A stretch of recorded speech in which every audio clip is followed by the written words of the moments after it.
welcome. It's the Industry DJs podcast.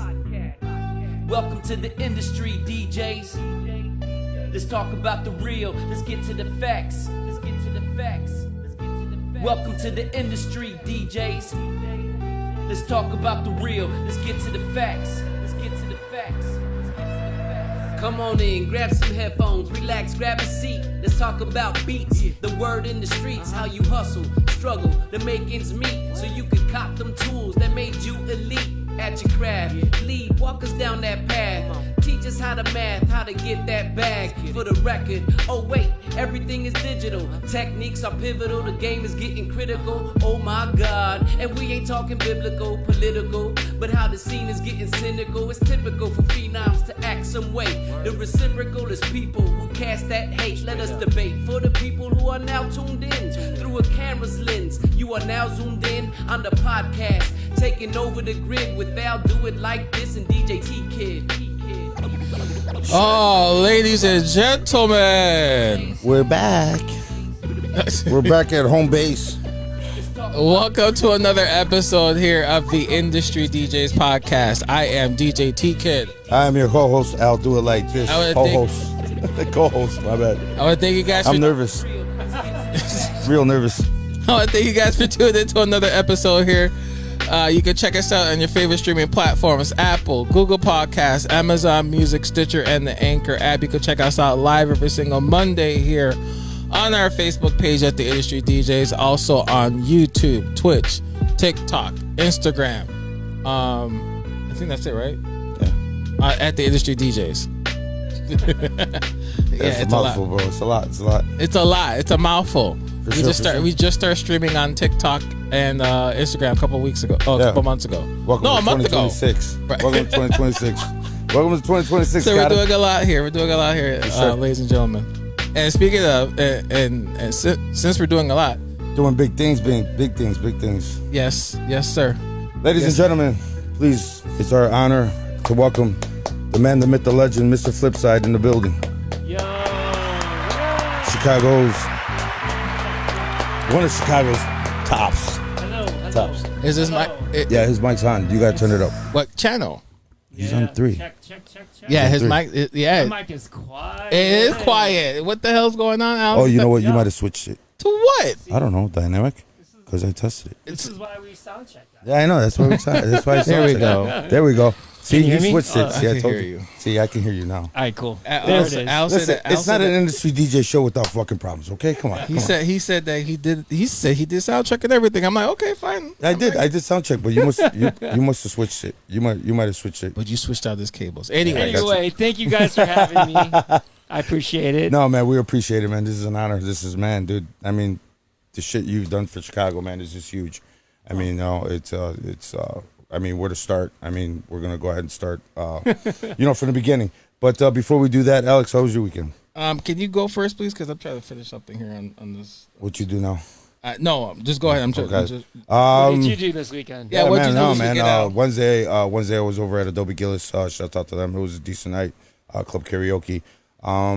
Thursday I was back at Metro Station over at Reserve. Shouts out to Eric and staff over there, man, for their after work function. It was dope. It was always packed. That place is always packed. And then Friday I had the night off, and we're just crunch time at Players right now since we're reopening this Friday. So I mean, I've been there for the past 3 days, taking care of stuff over there. Nice. Yeah, man. Rewiring the place, and we had a fire. We had a minor fire, which it wasn't. It took the floor out because the fuse panel caught on fire. Where's this at? Players Pub and Grill over in Prospect Heights. Oh, okay, cool. Yeah, so, my wife, we've been there for 13 years now. We've been crunch time on that. I was at Finn McCool's, and then Irish Pub called me to do sounds for them. I had to. They were running a bingo night, so I had to run video and stuff. So I went over there and took care of Mullins over on Tui. So shout out to them. And then so you brought speakers. No. They have the sound system. They were doing a bingo night. Okay. So they wanted their matrix system. That whoever installed their matrix system, they didn't give them an HDMI for video or anything like that. So that's what I had to do. I went in there and I put I love wireless. I don't know why Alex doesn't like wireless, but I love wireless stuff. Because I don't trust latency. That's why. There's no latency. I'm not, as you hear right now, we're on wireless right now. It's at 100%. You know what I'm saying? Yeah. The only thing you got to worry about when it comes to wireless is like interference, like frequency interference. Is like some venues you go to and they're like, hey, here's the frequency list. Make sure you don't get on this. You get a list? Yeah. I don't get a list, bro. It's a trial and error. Yeah. When you well, because like when you go to the United Center, there's like TVs on this frequency.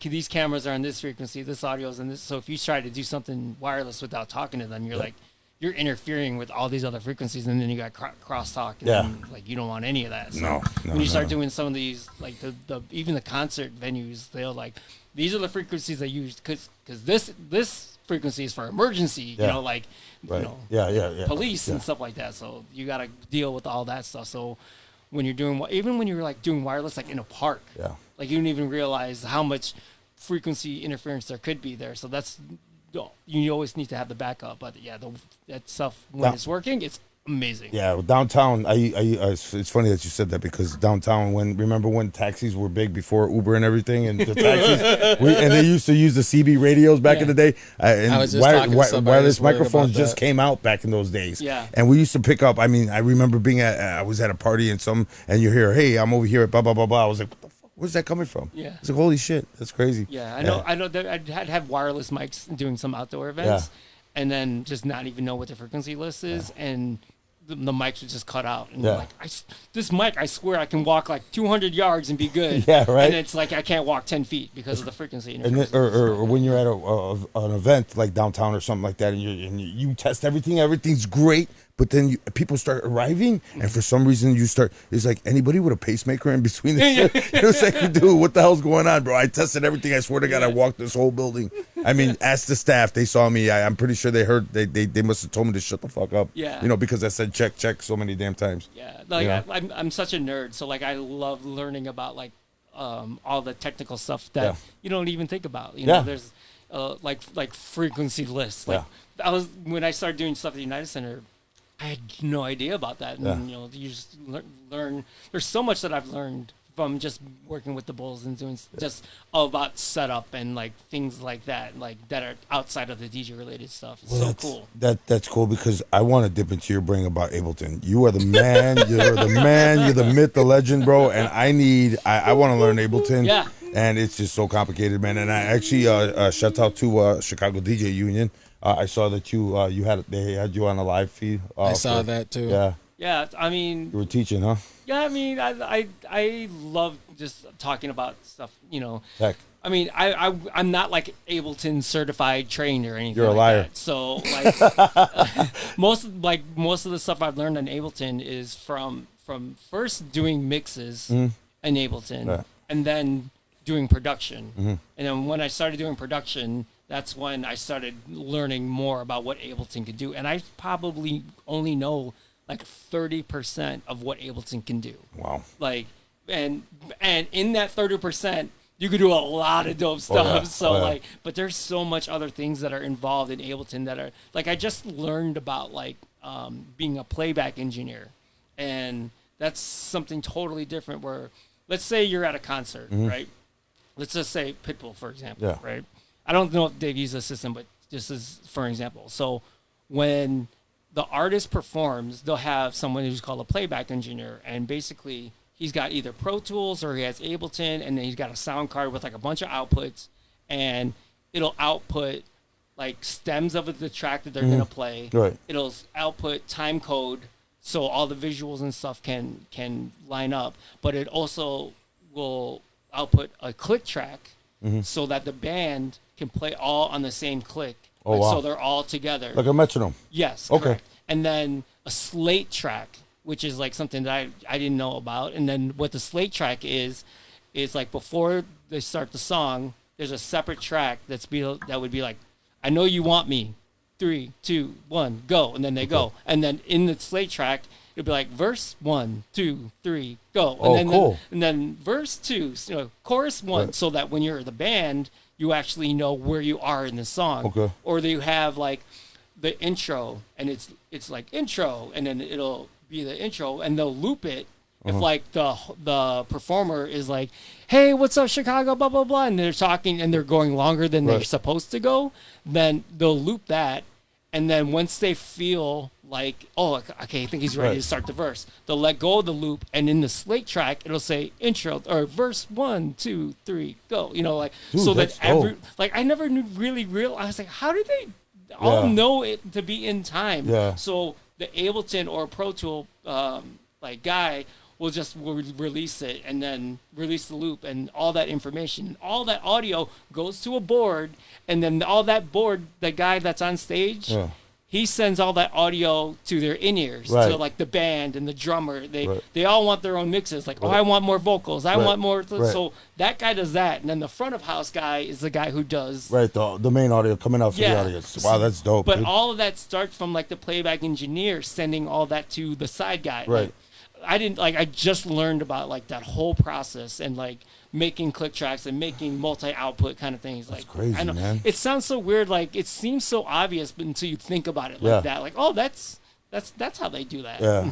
Because I was watching a Foo Fighters live. I love Foo Fighters, but I was watching them live, and man, I mean, I'm like, dude, and you know how they bring like somebody from the audience and you know, to jam out with them, and dude, I'm like, I'm sitting there, and this guy, you know, you can see him with all the in-ears, and that's why he's like, and the drummer's like, you ready to go? I guess the drummer's the one who snaps it off. So the majority of the time, that's cool. Yeah, that's I cool. mean, the drummer could be like mentioning to them, and the playback engineer could be looking at the drummer, and then like, so they're all in the same sync, and they have their signals and stuff like that. Because I'm sure that that's not the first time that they've done that, so they probably rehearsed on what is the signal to like to go, you know. Yeah, so, that's cool, man. That's a lot of stuff. nerd stuff, man. Man, stop it, man. You know, a lot of people don't realize how much shit goes into the background, man. It just, there's a lot, dude. That's dope. It's more, and you know, just thinking about like performances like that, and like how what we do as DJs can translate into something like a playback engineer. Like once you learn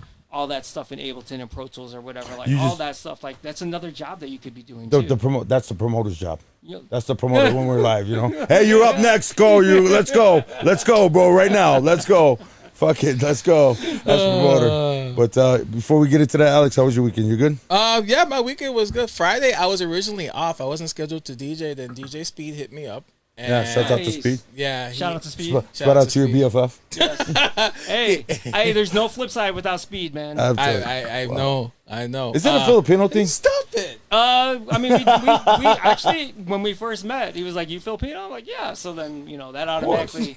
But I mean, that was like, you know, early in my career, like just like my first year in college when we met, and you know, he helped put me on the Street Mix, and I was submitting mixes to him that I was creating in Acid Pro. You know, like, you know, and like I did like, you know, it was like modern, you know, like butter and like, you know, stuff like like Hard House and stuff like that. And then the one the one mix that I did on the Street Flavor that really resonated with everyone was like all the old school house stuff. So it was, you know, Brighter Days, Fire Alarm, and like all you know, all of those hits, and that was the mix on the Street Flavor that everyone's like, who the hell is Flipside, dude? Like, what the hell? This guy's like killing it. And I'm like, they're like, do you do that on a 4-track? I'm like, no, dude, this is on a computer. This is what Acid Pro can do. Like, you know, it's, if you learn the technology of it, then you can definitely take your mixes to the next level. And that was, you know, my first introduction, not my first, but like one of the early introductions of doing like mixes on the computer and like really taking advantage of that technology before a lot of other guys were doing it. You know what? And you know, I'm gonna be honest. J Funk is one of my best friends. We grew up together. Yeah, he's the homie. Shout out to J Funk for sure. Shout out to Jay. Shout out to Boy Wonder, his brother, his sister, dude. I mean, the whole family's talented. Yeah. I mean, you know, musically talented, but just he's the one who actually, he's the techie. You know, he was the techie, and dude, he was one of the first ones that I knew that had Serato. Yeah. And I went to a party with him one time, and dude, I'm like, dude, what is that? Oh, Serato, bro. Fuck. All right, Jay, no problem. Dude. And ever since then, there was no turning back. I mean, dude, I had Final Scratch when it was the first vinyl thing out. Yeah. And I remember taking it to an event the first time. It was like in Logan Square, like one of the, I forgot the name of the venue. It was like a big big thing in On the second floor, right? Yeah. Logan It's like Square a hall. Auditorium. Yeah. So I brought it there for the first time, like out in public, and I'm playing on the laptop. And man, the vibrations were so bad. Like I was like, it's an old place. oh man, this is a waste. I'll just go back to, going back to CDJs. Like bought a whole PC laptop for that, not really understanding that. So, so it took me a minute to get on Serato, only because of a fear of that, and they didn't do master tempo yet. Okay. So once they switched to being able to do master tempo, then I moved from the CDJs to Serato. See, you are a nerd. I didn't know about Master Tempo until probably about 10 years ago. About 10 years ago, and I've been DJ for a long time. But back in the CDJs had Master Tempo too. Yeah, so. But I mean that was all like foreign to us. You know, I was a vinyl DJ. I came from analog, so I remember fucking RCAs, and you had to put the ground wires in and the whole 9 yards, and make sure your needles don't have fucking dust on them, and away you go. And I just remember like we talked about the bass heavy clubs that we used to do. Yeah, I just know that a lot of the people weren't, when they hear a song pitched up at +6, then they're hearing the chipmunk, and they don't understand. Right. So when them using, I know the master tempo, it does like clip a lot of the you get distorted audio a little bit, but the average person doesn't know that. No. I mean, just like people like us, people that actually look at it. You look at the waveform, it's like, oh shit. Yeah. So Friday I was off, and then Speed hit me up. I did the Bally's Casino. Okay. Downtown River It was North. packed over there? Yeah, it was packed. There was a lot of people there. And then Saturday I was at Club Icon for Noche Latina with DJ Nez over there on Saturday. No, it was packed. Oh yeah. Okay, so what was your most popular song at that place? Which one? Noche Latina. Noche Latina? Yeah. Oh. That's a cool. No, not Danza Codor. No. Some Karol G. I don't know. Nez is in the live stream. He could probably. What up, Nez? What's going on? There's actually a lot of people. What's up, Mr. Sin? Fucking Unforgiven in the building. What's up? I really couldn't. I don't know. I don't know. What would be my? I gotta think. Christina. What's up, man? A lot of people. Magic, what up? What's going on, man? Nez is in the building. What's up? Like I said, Manny. Julio, everybody. Man, there's a lot of fucking people. 3J. I can't think because everything that we played at Club Icon, everybody was dancing to. So I don't know. So cumbia. I could say cumbia. No, so I'd say what was the surprise record for you where you played and then they were like, oh, they reacted better than I thought they would. Yeah. What's going on, Greg? What's going on? Hey, man. Mr. Patrick Wayne in the building. No, we're not Patrick ignoring. Wayne in I don't know, they like the older stuff. I guess I'm going to say Payaso de Rodeo. Come on. They went crazy when we played it towards the end of the night. They went crazy when we played it towards the end of the night. Mr. Don Carlo in the building. What's up? Don Carlo. Yep. But yeah. So that was my weekend. Bally's Casino Friday, and then Club Icon on Saturday. How was your weekend? Same question for you though. What was your big record for this weekend? Yeah. I said I played a lot of Karol G at I did play like. But you know what? She's got a lot of stuff that's coming out, man. I mean, she's hitting the market. I think she's going after Bad Bunny after the Super Bowl thing, but we'll see what happens. I'm just teasing. No, but she's pulling out a lot of stuff right now, man. I mean, she just pulled out another 6 tracks that I just saw. I just saw on the website I go to download music. I saw she's got like 6 new tracks that came out. I was like, oh fuck, I gotta download these. So I was like, shit. Damn. Why you felt pressure to do all? Because man, I'd rather do it now versus doing it at the club. You'd rather be pre and that's kind of how I like to be. You know what I'm saying? So when somebody comes up and requests it, you already have it. You know what I'm saying? Yeah, that's why you got to be pressured. Real quick at the live stream, I know you already shouted a lot of people on here, but Party Rock Pete, Christina, she said happy early birthday, Alex. Yeah, my birthday. Yes, happy early birthday. I was gonna say that. Thank you very much. Fresh Spin, DJ GM, he's in the funny. live Fresh stream. Spin, I was just watching his first episode.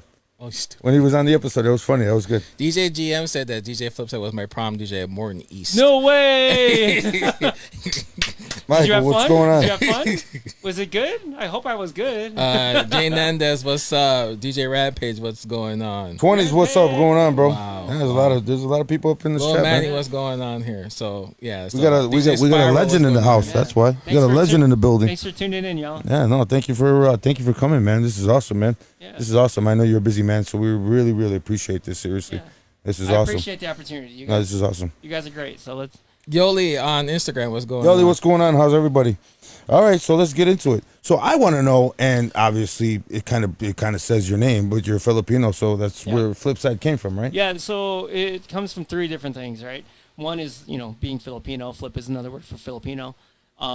If you look up, I used to do gymnastics. Oh wow. So Flipside, kind of connected that. And then the third reason was, if you look up the dictionary definition of Flipside, it's the B side of the record, the unpopular side. Right.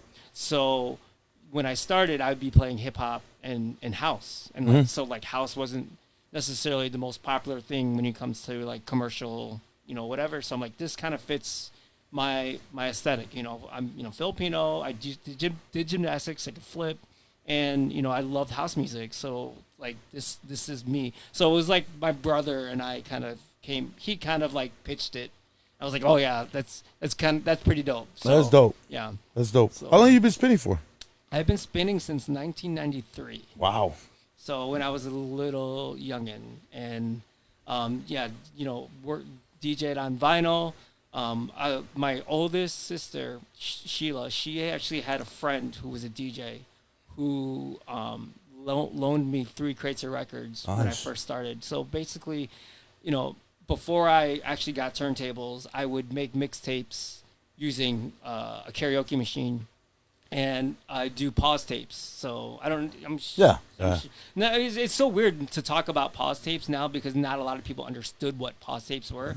Basically, I had a tape machine that had a pause button that was analog, so I can be precise when I would pause and then precise when I would let go. So what I would do is the karaoke machine had a pitch fader because it's supposed to be for people singing. You can change the key of it. Right. So I would mix a cassette and a CD because there was an aux in on the CD. Oh. So I'd play a CD, beat match it with the cassette, and then rewind it, and then pause it, and then play the CD, press record on this side, and have that pause, and hold down the pause button, and then when the song was ready to go, I'd unpause them both at the same time, and it would record these 2 songs playing at the same time. That's cool. So that's how I would make mega mixes doing that. And then when I wanted to scratch, I took a microphone and put it on a sharp object, and I would just Wow. and, That's hey man, that's But this was me at 12 years old, trying to figure out listening to B96 and hearing Bad Boy Bill and Bobby D and all these guys, like Julian playing house music and scratching and doing that was such a huge influence on me. And then being a B-boy, I used to make our show tapes for that show tapes, but whatever. But that's what helped get me into learning about DJing, and then hearing the street mixes made me want to learn how do you actually do that. I asked my dad about hey, I kind of want to get some DJ gear, and he's like, dude, that's expensive, but he saw what I was doing with tapes, and then he told me that I broke the needle on one of his turntables. Ooh. So I was like, I'm gonna get a real DJ turntable for you. So we got the cheapest equipment that you can get. It was $400 for 2 turntables and a mixer, and the brand was Linear Tech. oh shit. So wow. super old belt-driven turntables. Yeah, but those were badass, man. So- those were indestructible. They were really. I mean, to think about a parent buying a $450 thing for a 13-year-old to be yeah, here, and it's not like we were balling, they really, both my parents really helped support that idea and let me have that opportunity to do that. And from there it's just me practicing on the 3 crates of records that I had.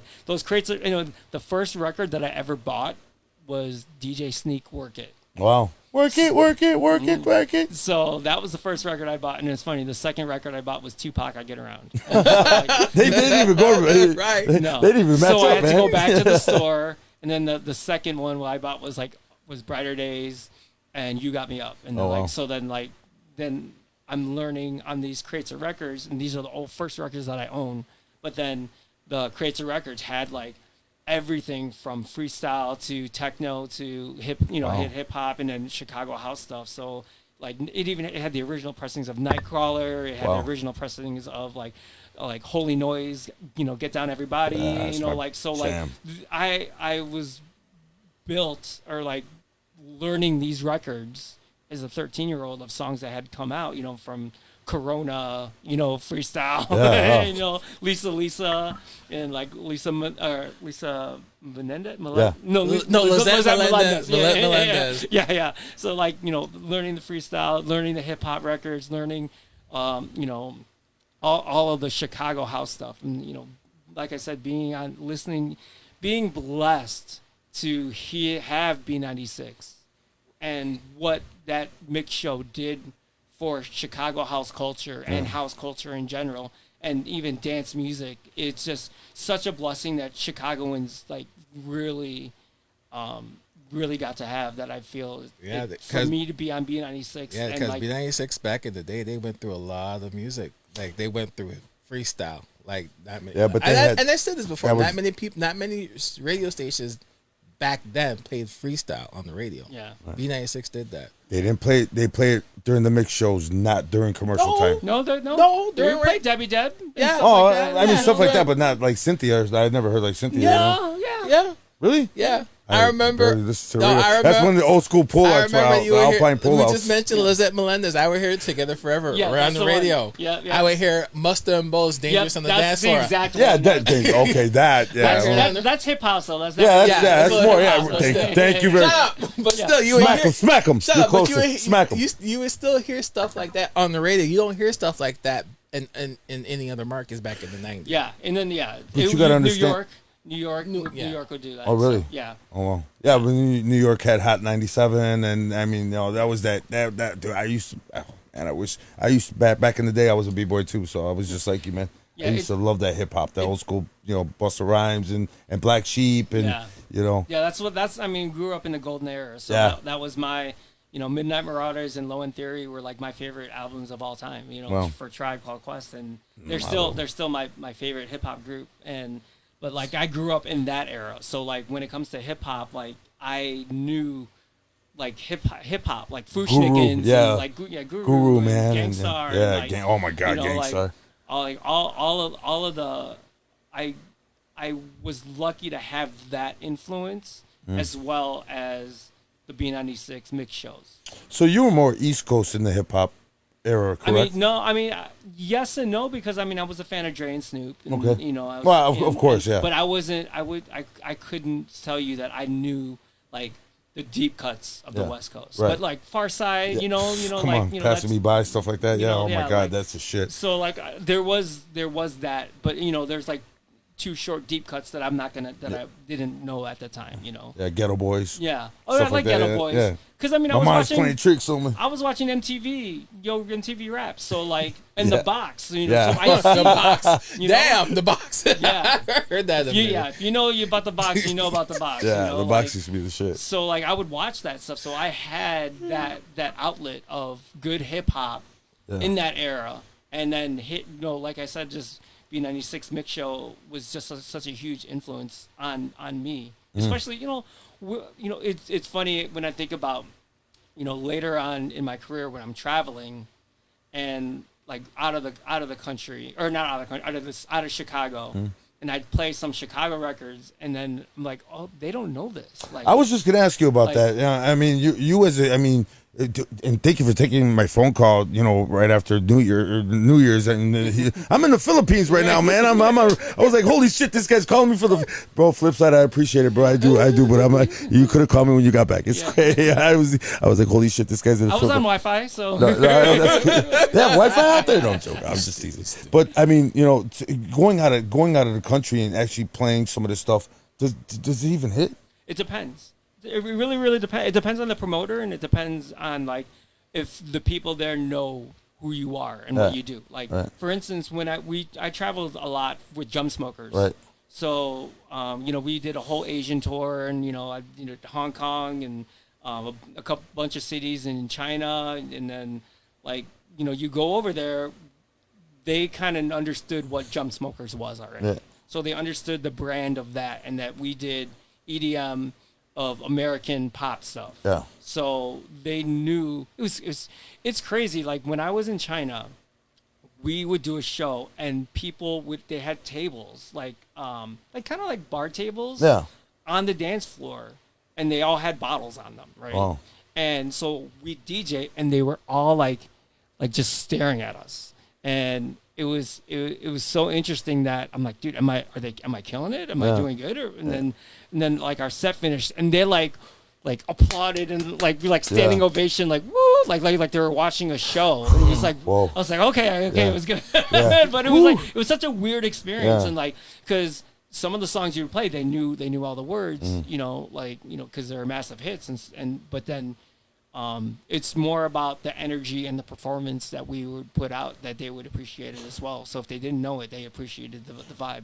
But just being offered the position for you guys to actually be showcased in China, I mean, they had to have known who Jump Smokers were. Yeah, I mean, you guys were huge here in the States. I mean, we were lucky to have like a really, really good like fan base throughout the world. Yeah. And I mean, most of that comes from actually I'd say 90% of that comes because of our remixes. So more than the originals. So I like the remixes. Well, you also got to keep in mind that this. I mean, obviously, Domino's my favorite. The internet was out at that time, but it wasn't as deep as it is now with Spotify and all that other stuff. You know, so I mean, it was harder to get your music out there. I think what was really, really great about Jump Smokers is that we were in a time where open format was super huge. Yeah. Where people wanted to hear or be able to play hip hop and play dance music,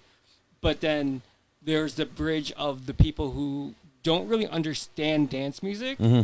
But if you play it with a Katy Perry vocal, and then you understand, oh, okay, well, I know these lyrics, and this energy is dope, so they're learning about it, and you get away with playing dance stuff, and that's what was kind of great about Jump Smokers is that the idea of the mixes that we made were geared for radio mix show and club. Except for Chris Brown one. Oh my God! Well, that was on radio. I know the edited version. Like, I was just teasing. I mean, but if you look at some of the remixes that the record labels would commission, they'd be like some like really, really long, like 6-minute versions of a song, or they don't utilize the vocals, or they do something. So those versions weren't radio friendly.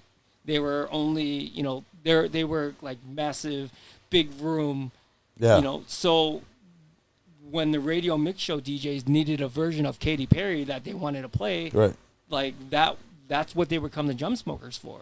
And that's how our sound got so popular, because all the radio mix shows DJs were playing it. Right. Yeah. And then, who is this? Yeah. And then like that translated to people in the clubs playing it, and that's where we lucked out, especially with all the record labels and our relationships of me being on radio and our manager Eric Bradley being one of the most important radio people in the world. You don't know where Eric Bradley is, hello. Yeah. So like him being able to help bridge the gap of like, yo, you guys need remixes, our guys can do it. And like, we were lucky to do people from Beyonce, Justin Timberlake, all the way to Katy Perry, like you said, Dom, like any big pop artist at that time, Selena Gomez, Demi Lovato, like. And ladies and gentlemen, this was with permission from the record label. This is not somebody remixing something just out of the drop of a hat. Yeah. They had permission. They had copyright. We were commissioned. I like paid us. I like that Selena Gomez "Come and Get It." Yes, that was probably one of my favorite ones. That was like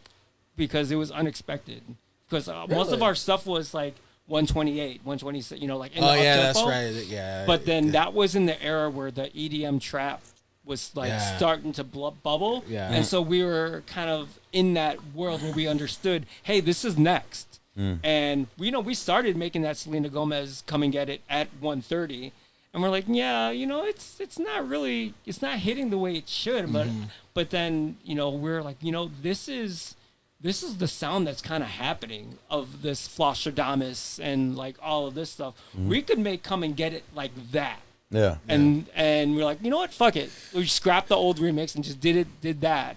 And it hit. And the label loved it. Selena Gomez loved it. You know, they lost, you know, they post, it's on Selena Gomez's like Vivo and like her official YouTube page. And like, I want to say it's on Spotify. Like they officially released it and everything like that. Like, so the label took it on and just took it under the wing and said, here's a flip. Well, so get it. Ah, got it. So, but yeah, they commissioned us to do the remix, but we chose how we were going to present it. But they still have to approve it. But when they heard it, they loved it. And but you guys were the architect of the whole design. So I mean, you know, it all fell on you guys in order to make. Yeah. How nerve-wracking could that be? I mean, like I said, we're lucky to be put in these great situations where they gave us the opportunity to try. Yeah. And like we kind of had we knew what the labels wanted, but we also knew what we sounded like and what we should make this sound like, right? So there were definitely times where they send it to us or we send it to them and like, yeah, can you try another route? But that rarely happened. Yeah. I know we had one person that was like, hey, can you turn the hi-hat like up 1 decibel? Oh, wow. Like, bro, like that's not gonna make or break this remix.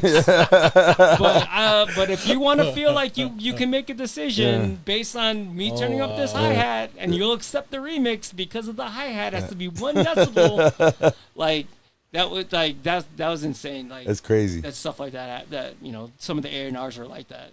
But so it was and please forgive me. So it was you, Roman, and so when Jump Smoker first started, it was Roman, myself, Tony Arzadon, and we brought Ward One, who was actually, you know, not really music, but he was our graphics and our whole digital person. So we just brought him into the group, and so he did all of our website, he did any kind of visuals, our album work, our album artwork, flyers, everything. And so instead of like, hey, we're going to pay you, you know, like every single time, you're like, you're just going to get a cut of what we're doing, you know? Nice. So that was the original 4. And then eventually Tony was super duper busy and he wanted to continue doing Tony Arzadon stuff. Right.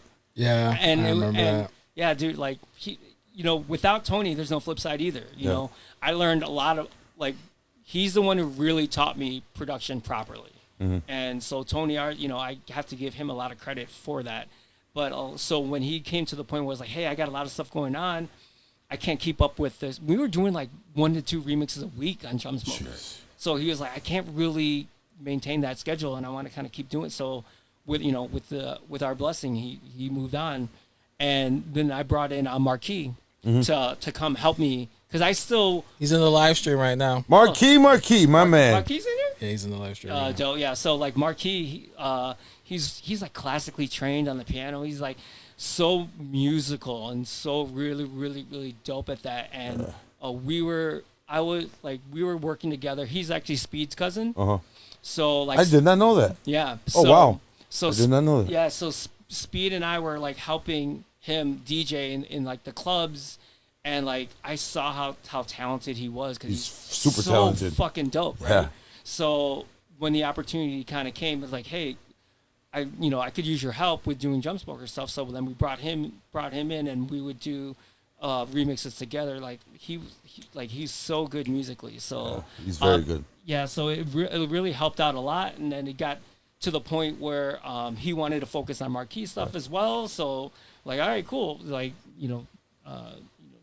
he was just like, yeah, I think I'm gonna roll out. So I'm like, he had his kid and he got married, and now he's got the beautiful family. Shout out to Marquis, man. Yeah, man. Such a great guy, man. He's such a humble guy too. Real quick in the live stream, Victor Spinning Lopez. What up? Calvin Cornell. Yes. Calvin, my man.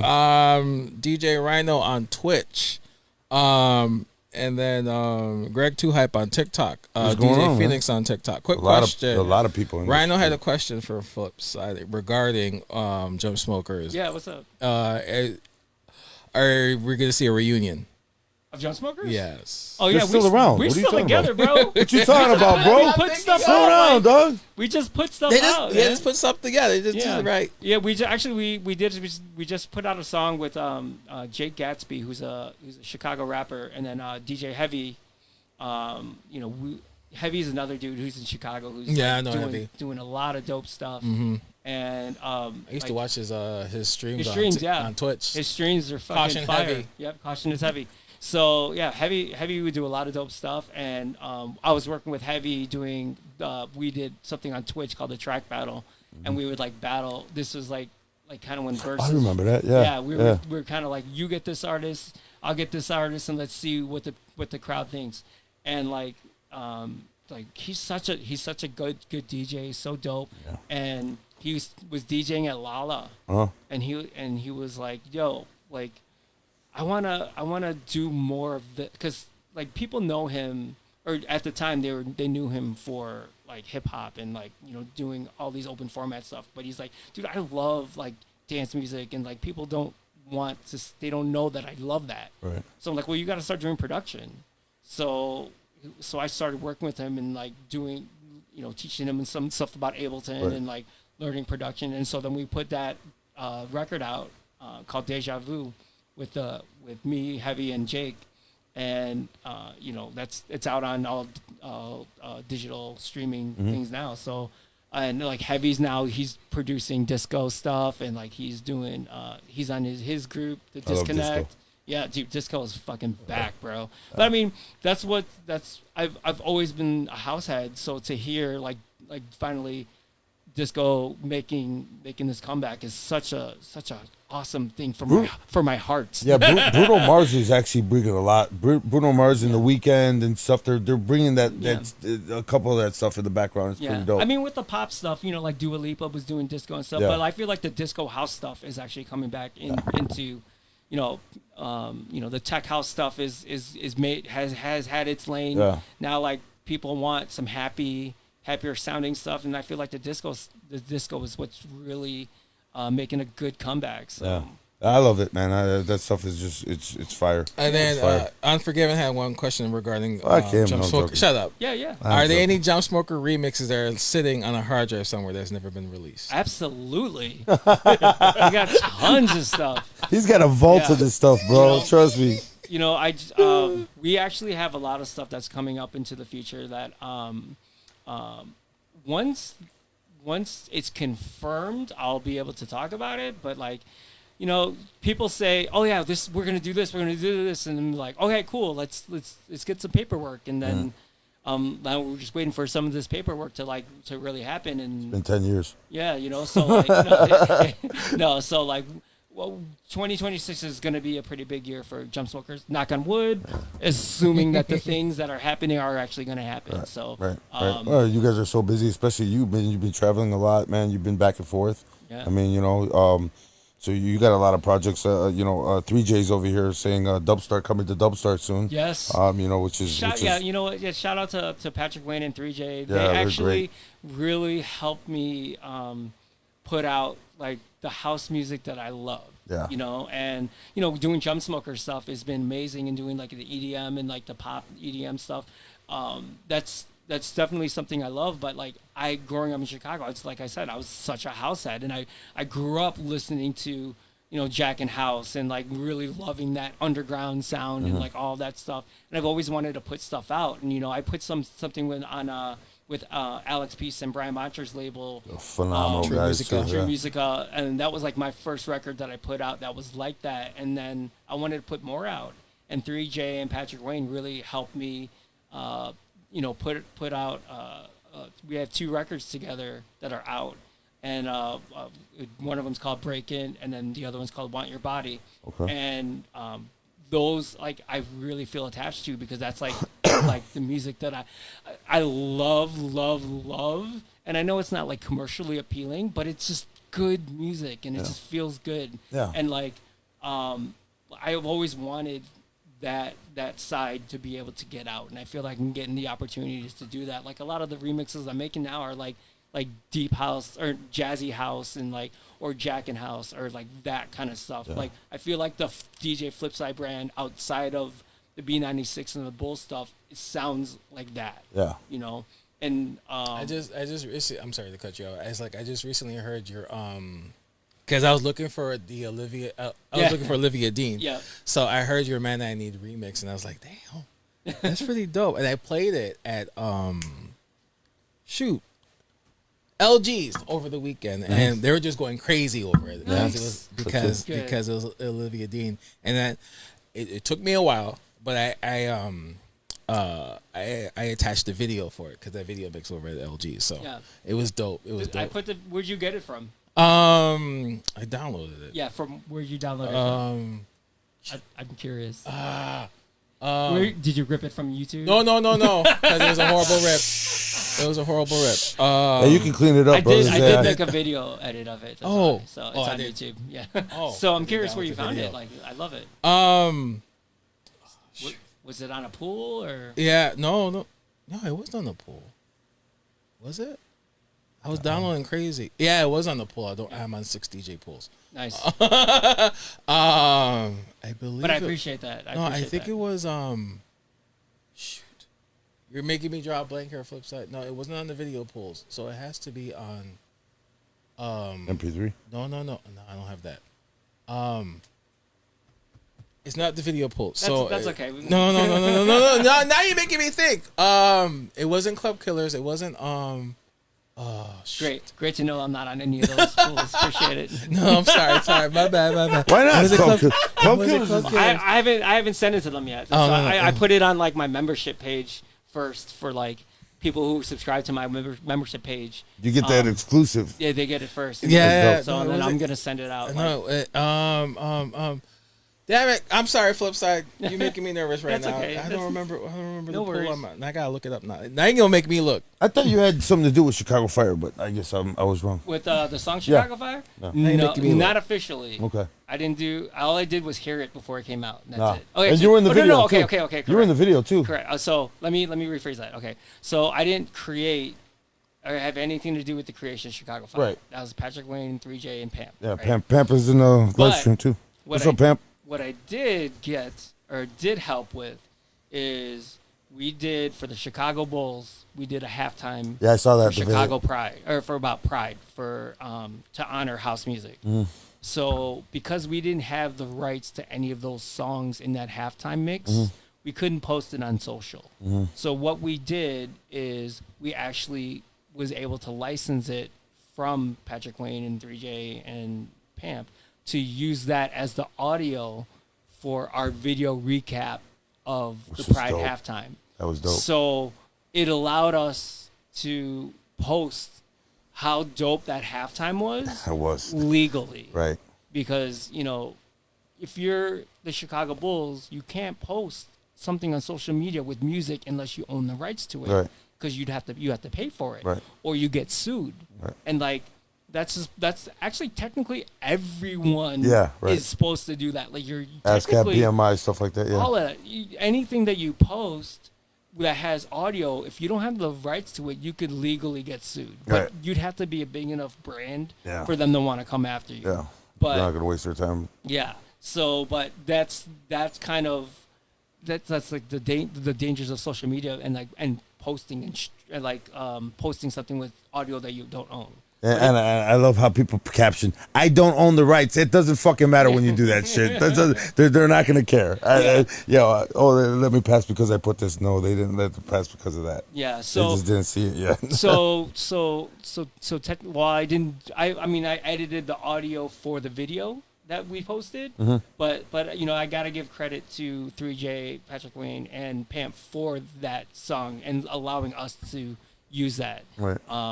It's dope. Yeah, 3J, he's official DJ for the concourse DJ and atrium DJ for the Bulls. So he DJs like when people walk in, they see them there. Yeah. Which is really cool. Which is really, really, really cool. And he does a great job, and it's just good to be working with great people. Yeah. Speaking of that, Pappy's in the live stream. Oh yeah. Shout out to Pap. Dude, Patrick showed me Chicago Fire. We were doing an event in Wisconsin, and he's like, he's like, all right, you want to hear something? And I was like, yes, let me hear it. And he showed it to me. I was like blown away. And on first listen, it was like, oh, this is first. Of course, the first thing I was, so are you doing remixes? Can I do? He's like, no, we're not doing remixes. Yeah. Well, shout out to Patrick Wayne because they did the intro for the podcast. Oh, but yeah, I was like, I sounded like Pamp. Yeah. So Pamp is shout dope. out to them. Yeah. Eighth Wonder promo. Yes. That's where I got it. Dude, it's nice. Eighth Wonder. Oh wow, Eighth Wonder. I had to think about. I'm like, that's a big company. I'm like 6. Really, you think so? Eighth Wonders, it's pretty big. Yeah, pretty big. Hey, in the DJ market, they're pretty big. Remind me that so I can reach out to them and like send them stuff officially, so they don't have to rip it from YouTube. Yeah, Eighth Wonder promo. However they got it. Yeah. I'll send it to them. All right. They're pretty big, man. They got a lot of stuff on there. You think so? Yeah, I think so. They got a lot of cool remixes. I like them, and I like them because they got country and they got rock too. They have everything. They have everything, and they have MP3 and MP4. Their genre is pretty big. They have a wide genre of music. But all right, so you want to talk some nerd shit about pools real quick? Go ahead. Real quick. Okay, so I affiliated with like DJ City and stuff like that. And, like they're super super dope. But that's huge. Without that, okay, I'm gonna take my DJ City hat off. There's for all you DJs that are out there looking for music, there's something called SoulSeek. I don't know if you guys are familiar with that. I've heard of it. So basically, it's like Napster, right? Yeah, so it's client to client. Like you can go on there and type in like French Montana Club Killers intro, CK intro, and then it'll show up like it's a search basically, and it just searches people's files. And so people put stuff in folders, and then it'll have like a bunch of DJ pools. Like that they've stole the audio or they have their own logins and they just share it or whatever. And so you can find some stuff from record pools and on there, but you can also find WAV files. You can find FLAC files. Damn. So like, hey man, my 50 Cent in the club is like the 90, the 128K version. I want to get it. You just look up 50 Cent in the club, and then you find the FLAC file or the WAV file or whatever, and then just like download it, and then you can mess with it yourself. Yeah, and then you do whatever, make your own intro, and then there's SoulSeek. Oh, SoulSeek. SoulSeek. I'm like, yeah. You can also get viruses on there too. So I've heard of it. Thanks, Napster. You remember the torrents we used to? Used to get shit. So I lost a couple computers because of that. That's the secret. So if you're in this, watching this pod, you're getting some fucking. That's some secret shit right there. Some green, some gold shit, man. DJ Pound with 2Ds in the building. What up, bro? Fucking Blue Moon Media, man. House 13, what's going on? Yeah, a lot of people in the chat, man. So, 93, you started DJing Flipside. You came to B96 in 2003? Oh, wow. Yeah, that's exactly right. 2003? Okay. You did some research, maybe. No. Yeah, no. No, he's just a stalker, baby. Be careful. No, he likes stalking people. No, I didn't. I heard. 2003. So, how was that feeling when you joined the radio, your dream radio? Fucking amazing. Okay, so here's some fun stories about that. Big shout out to DJ Speed, obviously. But me and Speed were DJing in the clubs, and like we were doing all the like the big name clubs that were in Chicago at the time, right? So he was like basically opening the door for me, right? And he helped introduce me to all the people that I needed to know, and basically we would do like custom together. That was an old club, and I would open, he would headline, and then I would close. But sometimes his headline set would be an hour. Sometimes his headline set would be 30 minutes. Oh wow! Depends on what Speed wanted to do. But like he trusted me to take the reins of this major club at the time, right? And I would fucking play everything from it was basically it was like 90 minutes dance music, and then Speed and I like would introduce hip hop. So it was like, or not 90 minutes, 90%. Then it was like 10% hip hop. Wow. And we were like really showing these people what that hip hop can be played in these celebrity clubs, Right. and like it's okay. You don't have to be scared about it. So when we would play those 10 minutes of hip hop, people would lose their shit. Yeah. So then it started becoming, 80-20, and then eventually 60-40, and then eventually 50-50. And then, like, we really helped introduce all this hip hop into these clubs that were always dance music. Right. Dance music.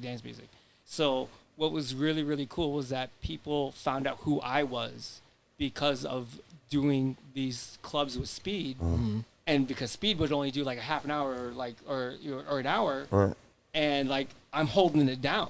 Yeah. So then, these hip hop guys, they're like, hey, we were doing Wednesday nights at Glow. You should come play do this, Jesus do this. Christ. So These old places. yeah, so I started doing some of these urban clubs. And people were like, who the fuck is this Filipino guy ripping shit? So basically building a name for myself in Chicago. So then when Speed was like introducing me to all the people at B96, they already knew who I was. That's dope. So like, Wow. and then Speed helped me get mixes doing Columbia Radio first. So I would do guest mixes on there, and then I would like submit some of them to B96 too for like a year. I was like, yeah, here's mixes. Flipside does mixes, blah, blah, blah, blah. And then, the time came where they wanted to bring another guy on to do hip hop. Because, it was all dance music Right. at the time. And Yeah, Speed, it was. Speed was the first guy to be doing hip hop on like in the mix show. What the? Yeah, and then eventually, like Julian and Tim, they would do like Yeah, they did. they did their hip hop Yeah, sets and earlier. dance music. Yeah, but then like he was the guy that was only hip hop. Right. So then when hip hop started blowing up, because this is the time of 50 Cent in the club and like all that stuff. That's when they changed their format to like I forgot what. Chicago's hits and hip hop. Yeah, Chicago hits and hip hop. So I like remember that. they wanted to bring another hip hop guy, and they already knew that I can do mixes every week. They knew that I made a name for myself in the city. And like I said before, growing up listening to B96, like my goal was I want to be on B96 one day. And then I did for the street flavor. Then I was like, well, I want to be a mix master. So that was the next goal that I set. And then being on that was like, this was me putting it out there. I'm going to manifest this. And like as a 13-year-old manifesting and being on B96. And I remember one of the fucking best things, I gave my first mix to the program director, Todd Kavanaugh, and I printed out, here's the playlist and blah, blah, blah, blah. And like, he's looking at it, he's like, oh yeah, this is good. He's like, who's Talib Kweli? I'm like, oh, that's Talib Kweli, Get By. Like this song that's produced by a guy from Chicago, this song is so dope. He's like, okay. He's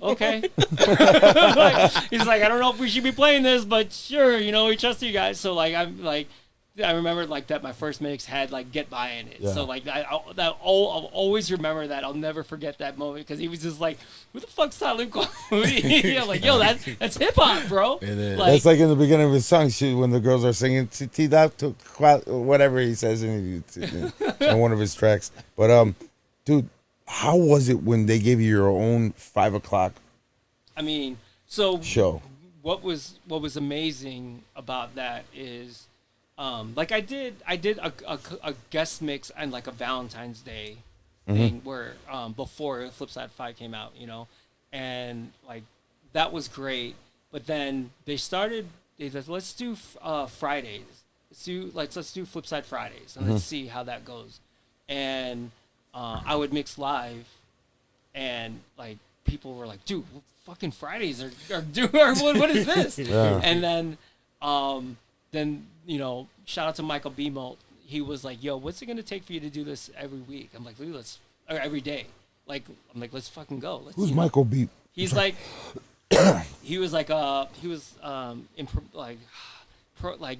he's different than Eric Bradley and Todd. He was like in a I forgot his actual title. He's more higher. He's more higher.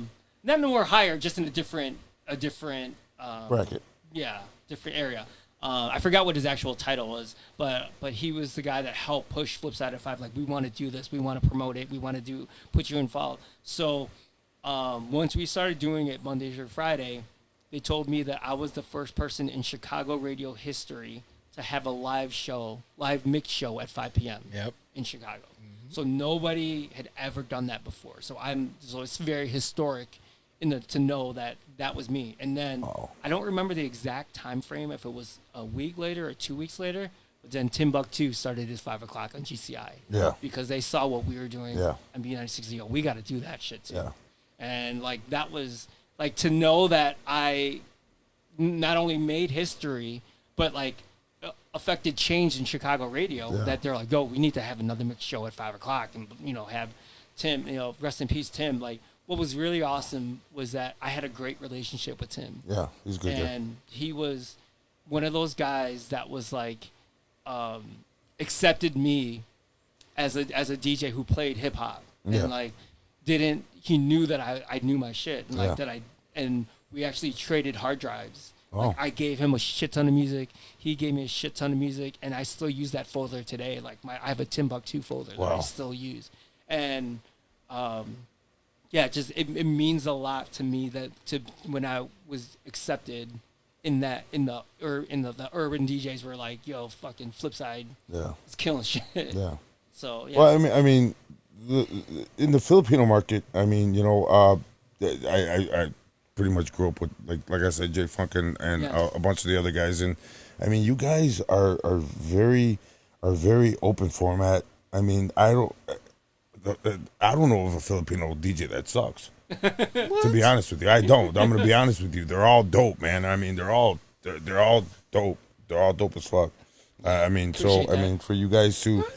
I mean, I'm serious. I mean, they're all open format. I mean, I don't know of a Filipino DJ that sucks. I'll do tell you? No, I do not. I don't know either. Do not. Now I'll tell you this. Now, when Flipside 5 came out, I was the one who would try to catch it every single day on the radio, and then if not, I would be the one who would just catch the highlights that you would post on YouTube. Yes. And I think, I don't know, correct me if I'm wrong, Flipside, but you were always consistent because you always post up the mix every single time on YouTube. And then this was at the time when YouTube was like, I think it was new. It was new, and it was blowing up. Yeah. And so every week, every day, I would see like, okay, if I missed it, all right, I'm gonna go on YouTube and I would check it out and see what he played and stuff like that. And he was always, and again, it's live, and I'm looking. It's crazy how we advanced the technology, because when he started off DJing, he was doing 12s and that freaking Pioneer 600 mixer on a Serato box. Yes, on the Serato box with dicers. No, before it was no dicers at first. Right, I was using the actual numbers. Oh, wow. And I was like triggering cue points, and like I was making music with the numbers before the dicers were even available. Right. So I was like making remixes on the fly using the numbers. And like I hadn't seen anybody else doing that at the time. Right. So like shout out to DJ Rough Ride, because he was the guy that was actually working for B96 at the time. Him. And, that's my boy. So he was actually in charge of editing the videos. Oh. Yeah. So he would upload them. So it was funny because when Flipside 5 first started, I had like a lot of free reign. Yeah. And like, so I would do shit all the fucking time. Like I'd do a juggle, or I'd do like acapellas and like do whatever song that I wanted. And I had like those first the first times I was putting stuff, there was a lot of content in these little mixes. And then slowly it was like, all right, well, you're going to have to play this song, more of this song. And then my creativity had to really change a little bit. So some of those videos, it's like me just doing blends. Yeah. Because I didn't have enough time. Like I can't really do anything with the songs that I have to do. But then there were times where I was like, I had the acapella of Clarity on top of this, and then I was doing this, and then juggles, and like making live remixes and live mashups. And have a DJ at 5 o'clock doing that and taking risks, and some of that shit I've never like. Let's see if this works today. Right, and like right. just taking that risk and doing it, like it was really, really. I remember there, and obviously like you would play like obviously remixes of like other tracks. Like I remember, this was like 2007 or 8. 7 is when it started. Okay, so this was like 2000. It has to be 2008 or 9 when David Guetta was big. Yeah. And he was playing. You were playing "Sexy Bitch," and you were not playing the original his track. Yeah, Afrojack. You were playing the Afrojack remix of "Sexy Bitch" Yeah. and stuff like that. And I'm like, damn, like you don't hear that on the radio. Like, Yeah. DJs playing remixes of. I think DJs just tuned in just to find out and Shazammed all his shit. Man. You know what? I mean, I wouldn't be surprised. But like, what was really really cool is that And this was on this is on 1200s and I remember, yeah. on So- Serato, Scratch Live. Yep. So what was really really cool is that Eric, Bradley, and Todd, they let me pick the remix when it came down to it. So like, here's your songs, but you can play, if you want to play it in a remix. But they gave me parameters. Like they didn't want it to be too weekend, like too in your face, Right. blah blah blah blah. Two peak hours. So I'd have to find. That's why the Jump Smoker remixes worked so well at 5 o'clock, because we knew the programming aspect of what was working. Right. So when we catered our remixes, we knew what mix show DJ should be playing and how we should do it. So like that was all part of Flipside of 5, and then like doing the remixes and like there's only you get a list of songs, and like one of them's like a 80 beats per minute song, and another's like 120. But if they're all dance remixes, it makes it a little bit easier. Right. So Yeah. But you did Flipside at 5 before Jump Smokers came out. correct. Yeah. Right. Correct. So So but that helped because Right. I already had like the mindset of what we needed and kind of what we needed radio, to do more because more of radio play. Yeah, more radio play type That's stuff. why later on in the years when he was doing Flipside, you would hear obviously Jump Smoker remix of Domino or You're a Jerk or the earlier Pitbull stuff, earlier and the Pitbull Usher, stuff, the Ushers and stuff like International Love and all that stuff. International Love was such a smash. Like so I remember that remix. You guys actually went on tour with Pitbull with that song. Yeah, I remember that. Pitbull and So Kesha. what was really really dope about International Love is that Pitbull told us that the song was just doing okay numbers, but then when our remix came out, that all the mix show DJs started playing it, Really? and then the numbers came up, and then Wow. all the MDs saw, why is International Love like blowing up right now? So then they started adding it to the regular rotation. Wow. And so Pitbull was like, yo, because of your remix, our song went like 3,000 times more than it was when it started. Damn. So he was so grateful, and that was part of the reason that like, yo, why don't we like bring you guys on tour with us and like, his whole thing was I don't want people to sit down before I go on. Right. So I want you and Jump Smokers, to perform before we go on and have the energy, high energy, getting everybody going crazy. Yeah. So that when I go on, they're not taking a long ass time to like Right. oh, get up. Yeah. So stuff they're like that. already like hyped and ready Right. to go. And that was our we did a bunch of shows before we did the actual Pitbull and Kesha tour. Uh-huh. And so once we did that, like that's when we really just be able to do a 25 city tour in the United States and Canada. Wow. It was really, really dope and funny, great. One of my favorite stories about that is when we were talking about the tour, like, hey, what do you guys need for the tour? I'm like, well, I'll bring a controller. And so this was when I started working with Newmark and brought the NS7. So like, I'm like, we'll bring a controller. But he's like, can you guys put us like on the screen? Like, do you guys have a camera? Like, no, like technically this is when the camera guys are supposed to rest. Yeah. So we can't really put you on camera. Like, well, what about lights? Like, well, the lighting guys, they're time to rest too. Yeah. So we're like, all right, well, can you just put 2 spotlights on us and give us an HDMI that I can just send you like an HDMI out? Yeah. Oh yeah, cool. Yeah, we could do that. I'm like, all right, awesome.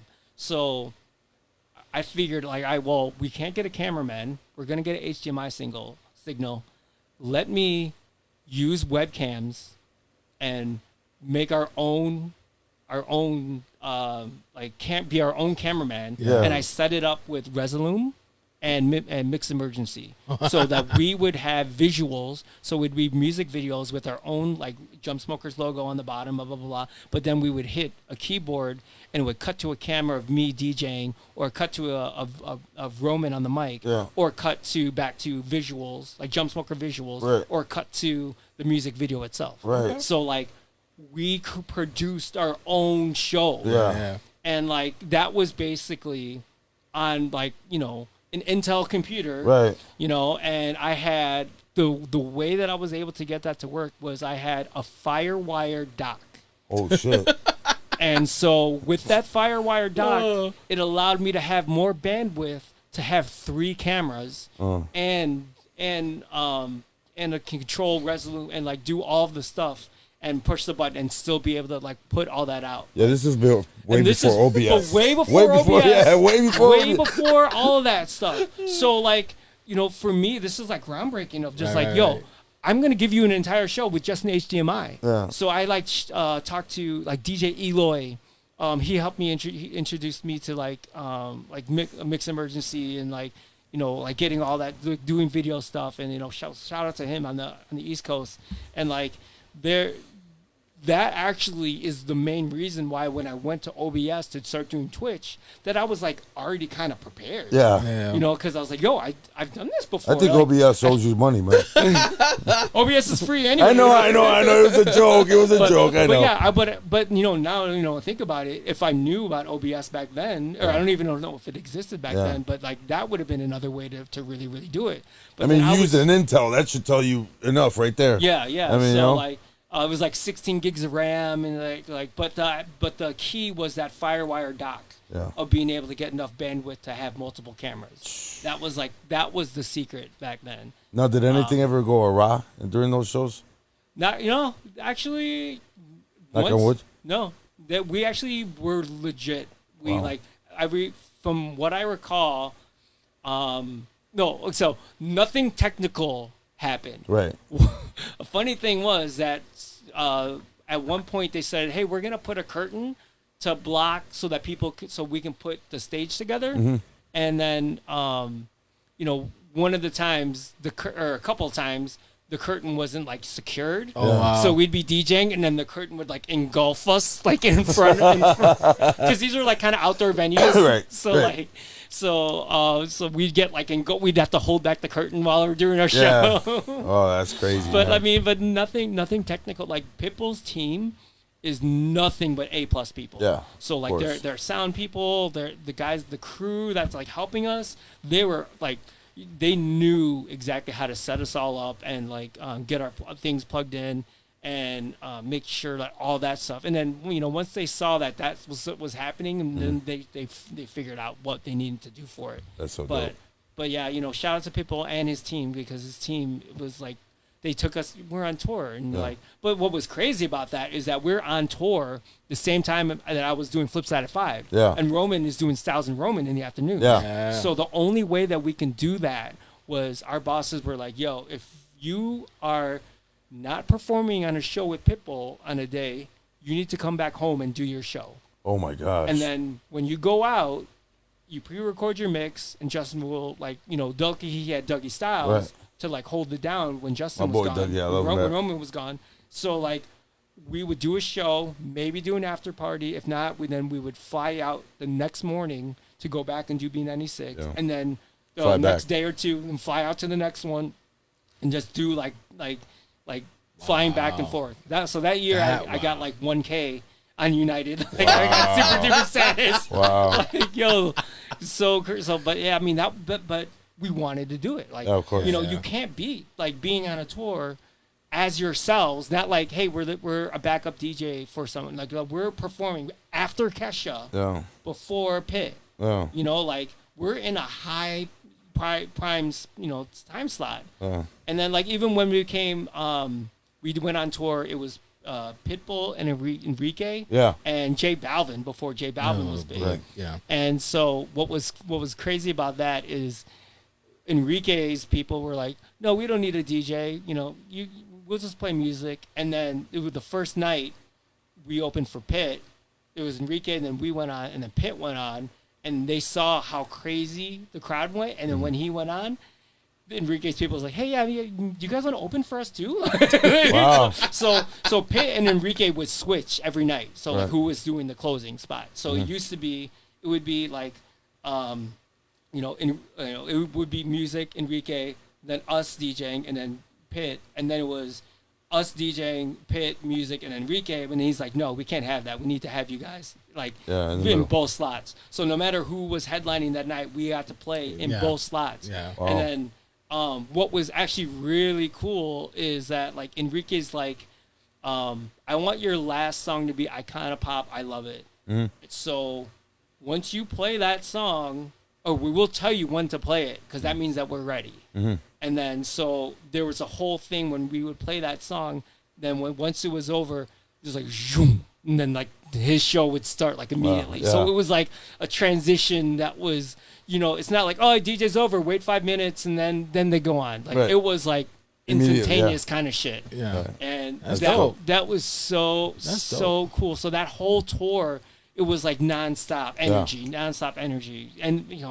and it's crazy to think that J Balvin like opened for us. It's like, whoa, like- holy shit, right. But J Balvin's people were he was so cool. Like we played basketball with them and like Wow. got to hang out and do stuff, and this was like it was such a great experience that I'll never forget. We did like 2 years of that tour. Wow. And so that was really dope. Yeah. I mean, we've talked, we've had Nonstop on the show, and he did a lot of touring too, just as much as you did too.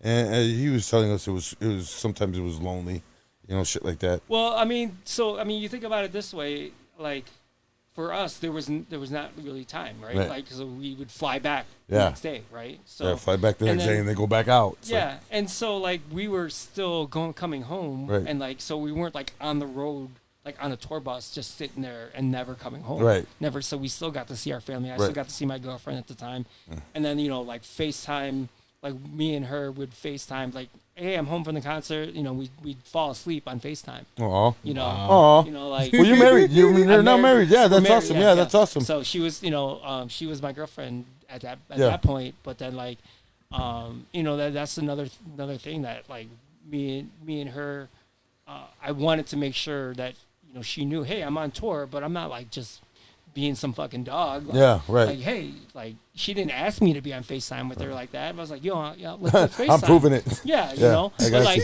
But like, yeah, we'll go to sleep. But that's the thing. I wanted her to be comfortable, and she knew who I was, and she knew the type of person I am. She's a supermodel, right? Yeah, in my eyes, yeah, yeah.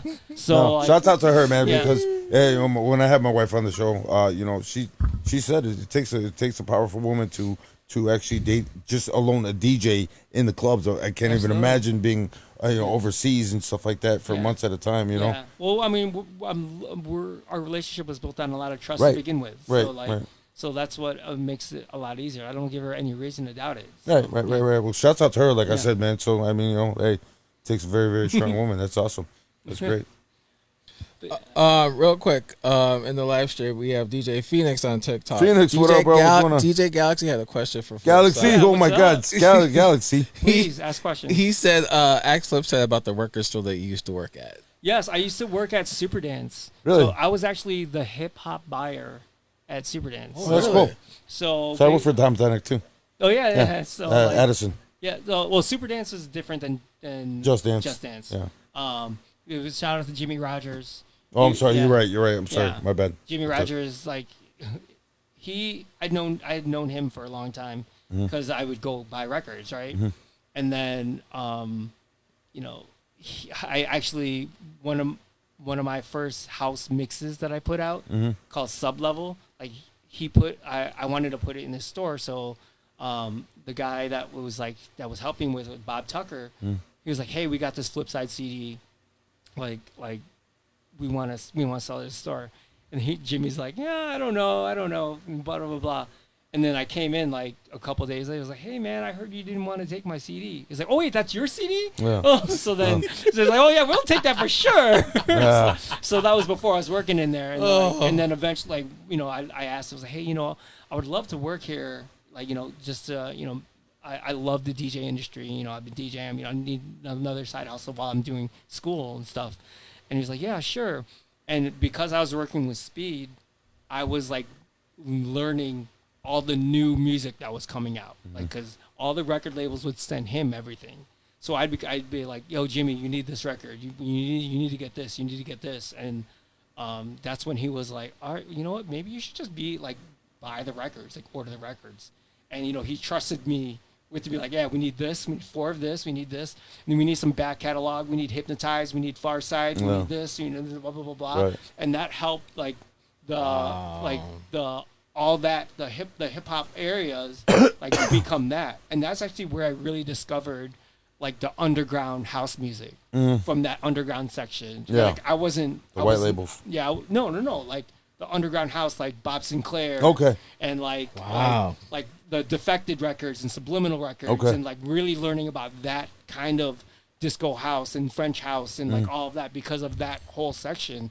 Like I fell in love with that sound because of all the records that were in that store that I was like working, and then like, oh, what the fuck record is that? Like that is dope. You know, like so like, you know, because at Superdance you used to be able to play it, and then some DJs were lucky enough to get into the upstairs booth and listen to it in the full speakers. Right. So some guys were listening to like some dope underground, and I'm like, I'm gonna put that in my crate. I'll put that one in mine, and That's dope. Yeah, so like that really helped me like learn a lot of the deep cuts that and stuff that I didn't actually necessarily was exposed to. Right.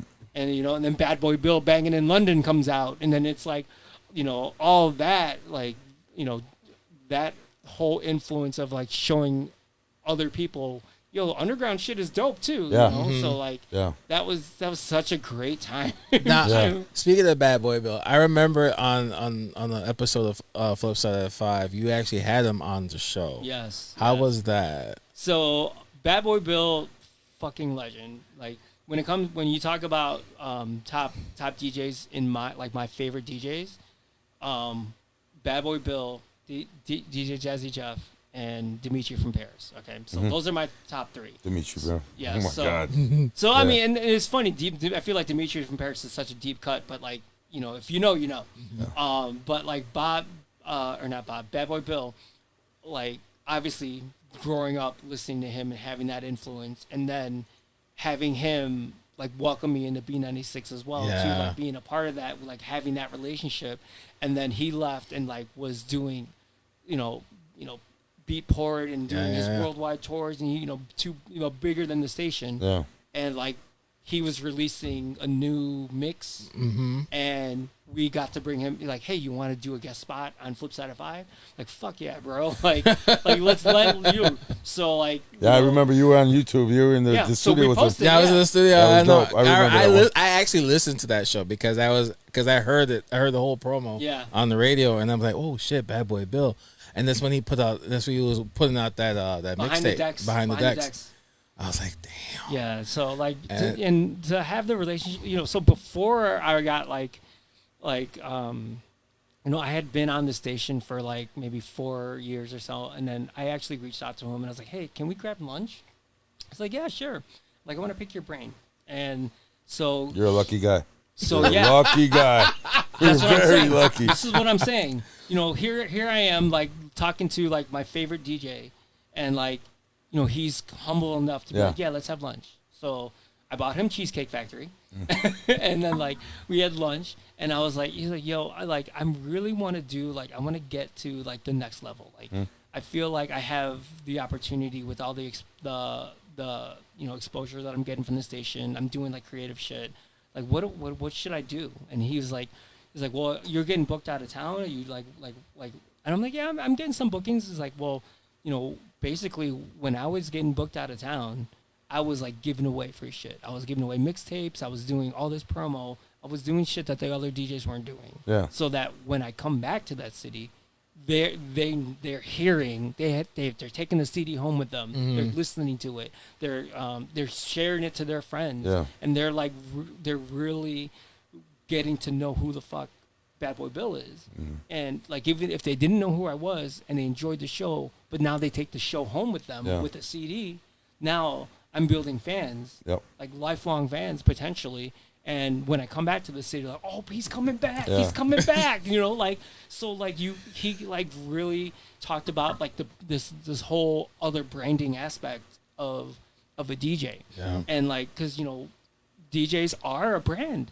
And if you can do your brand in a certain way, then people can connect, and you're connecting with these people by giving them stuff. And you know, it's hard now. It's like, when are you going to give a USB? Like they don't even use it in their computers or whatever. It's, you know, it's a little different than how it was back then. But he would have a show. He'd have like guys that would come out and throw shirts and like, you know, like just do a bunch of like, so like giving me that advice and like, you know, just being this dude that I'm like, yo, he's fucking awesome. That feels the shit. Yeah, and cool. Like, so not only is he like, you know, my top 3, like he's a fucking dope dude. Yeah, he's So like, you know, I've been able to reach out to him on like other stuff and like production stuff and like asking him questions, and like, you know, he reached out to me when the Rain 12s came out and be like, hey, are they dope? Like, blah, blah. I'm like, yeah, you have to use Serato though. Like, are you? You know? So like, so he, you know, he tried it, but he's like, I don't think it's for me. But like, because, you know, because then he's got to look at a computer and it just doesn't feel the same. Thumb drive, right? Yeah. So, but like, dude, he's just like you said, I'm lucky. Yeah. Because he's a humble guy. He's the shit. And then like, I always want to give credit to the people that have helped me and like, you know, giving me opportunities or giving me insight or giving me anything, because, you know, I don't get to be where I'm at without the people that are helping me. Right. Like, I'm standing on their shoulders because I don't get there without Speed. I don't get there without Michael Beamold. I don't get there without, you know, these other people. You got to take that back though. How so? Because you could thank those people, but nobody put you where you're at, but your talent. They put me in situations, but I worked hard to practice. And that's what I'm saying. And proved why I deserve it. And that's what it is, you know. You have to practice, you have to know your craft, you have to know all of these things so that when you get the opportunity, you prove why you deserve it. Right. You know, I'm not thrown into these situations with no fucking practice or talent. I've had years to practice in my bedroom, which I did. I practiced in my bedroom all the time as a teenager. You still practice? I practice more production. I practice when I'm beta testing something.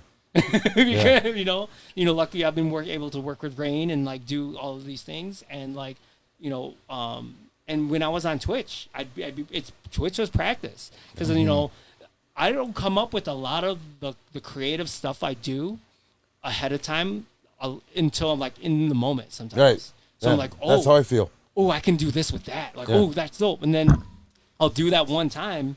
I'm like, oh, I got to remember that, and then like kind of figure it out how to make that better for the next time. But like, some of that stuff comes from practice. Right. So like, you know, but like, because I've DJed for so long and I know what my style is and I know what my sound is, I kind of come up with ideas while shit's happening. And so that's why Twitch was awesome when I was doing Twitch all the time, and like, oh my God, I can do juggle with this, or I can wordplay with this. And then when it comes to like the big shows, like I'm already kind of prepped for it, you know? So that's the same thing of like, you know, you got to practice, you got to prepare so that when your time comes, you prove that you belong there, and then they want you back. But that's what I'm saying, and I'm not trying to take the limelight out of the people that helped you, because that they're a big portion of your life. But a lot of guys do say that, but they tend to forget that your talent is also going to take you to that next level. Yeah, you know, they're going to open the doors, because there's a lot of guys who open the doors for a lot of people that didn't. You know what I'm saying? Yeah, but like we were saying, the talent is up to you. Right. And that's what I'm saying. You can't always get somewhere without help. Right. So it's if you're responsible for your talent and what your ideas are and what you can do and what you can come up with and what you can create. Right. But there are so many bedroom DJs that are fucking talented that can't.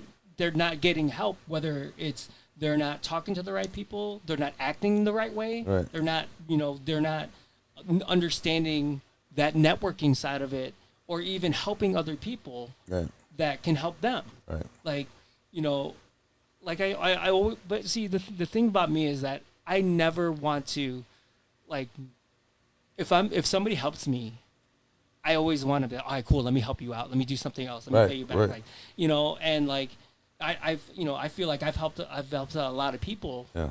And, you know, I'm hoping that they pay me back, Right. you know, but not, even if they don't pay me back, I'm helping somebody move the DJ culture forward. Right.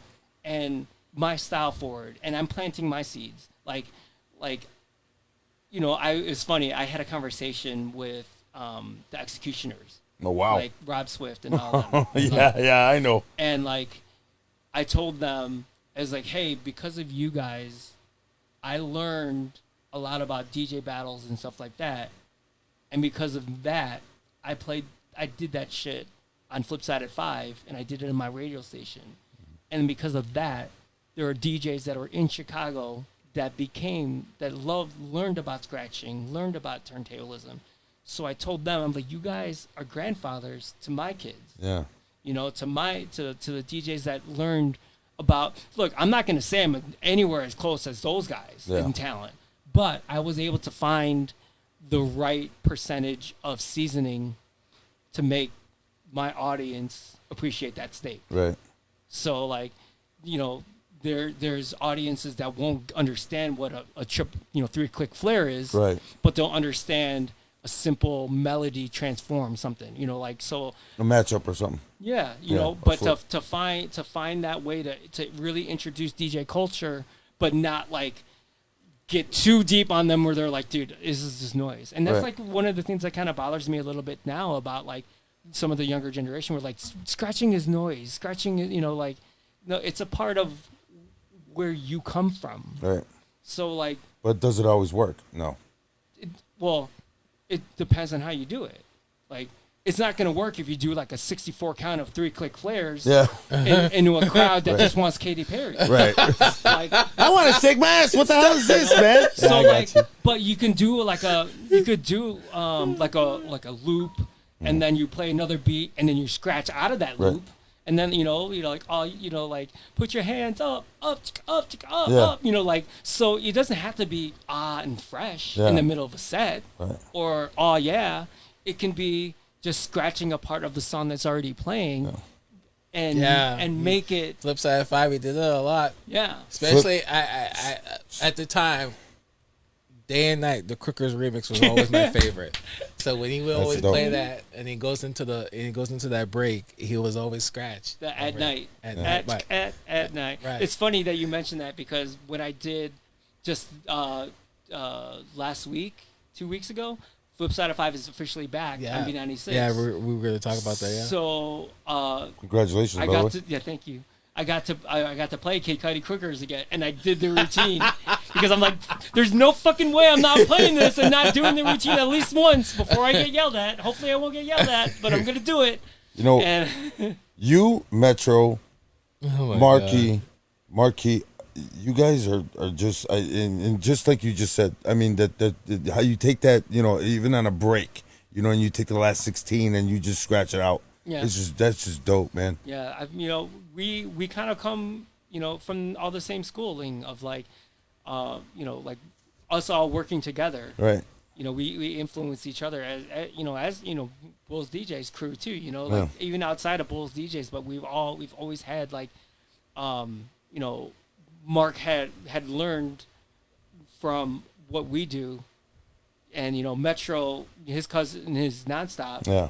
So like, you know, he was looking up to Nonstop and, you know, myself, and like, just we kind of collectively do our thing, you know. So like, it's just, you know, iron sharpens iron, right? Yeah, of course. So, Yeah, but you guys are partnering on some of the best, I mean, that I know, period, all over the world. I appreciate. And I mean, that. you guys are dope. Yeah. You guys bring that Chicago flavor. Yeah. Which is amazing. I mean, you know, all you know, I have my top tier DJs, and you guys fall in those categories every time. It's just phenomenal to watch you guys. Not only just as a lover of music, a DJ, a fellow DJ, but I mean, you guys are all party rockers. Yeah. You guys always are on your A game, you know. And do you ever fuck up? Hell, fuck yeah. When?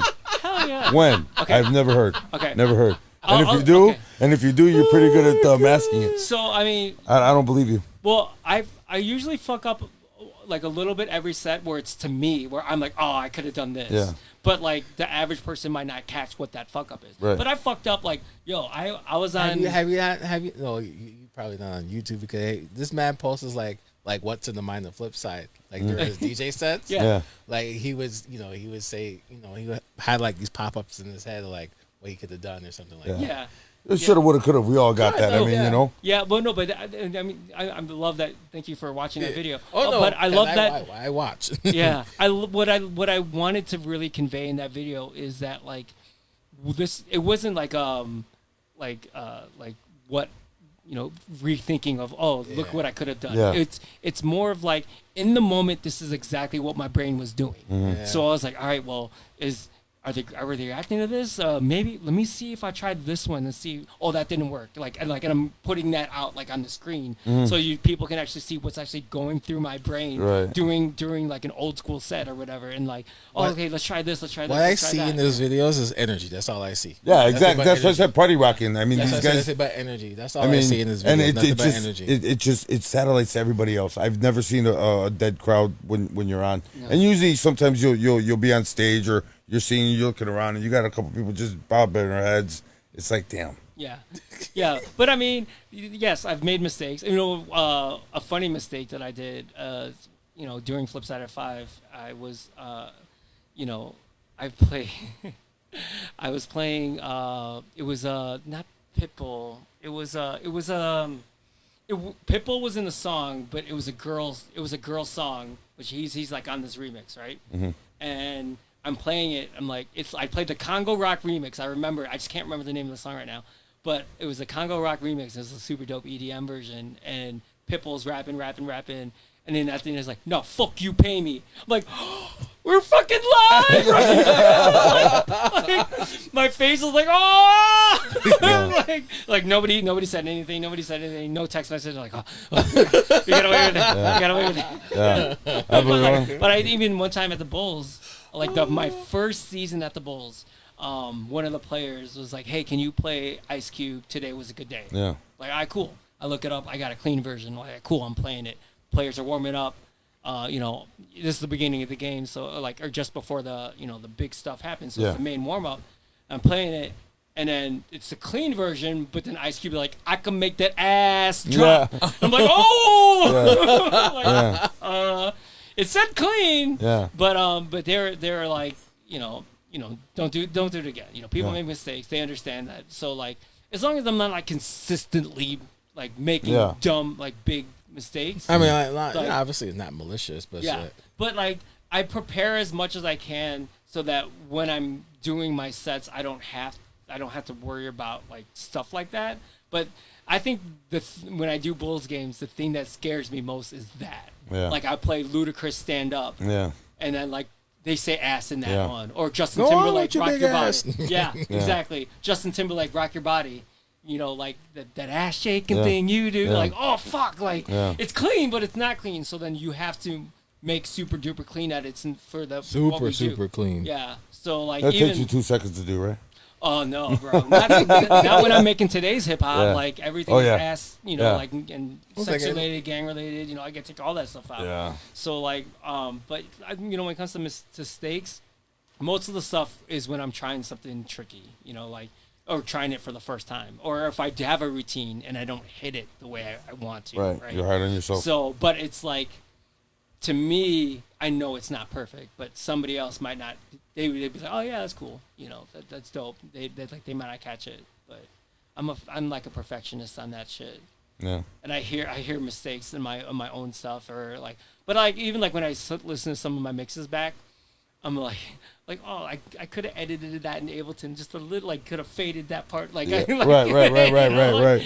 Now, do you pre-listen to your stuff before you send it out?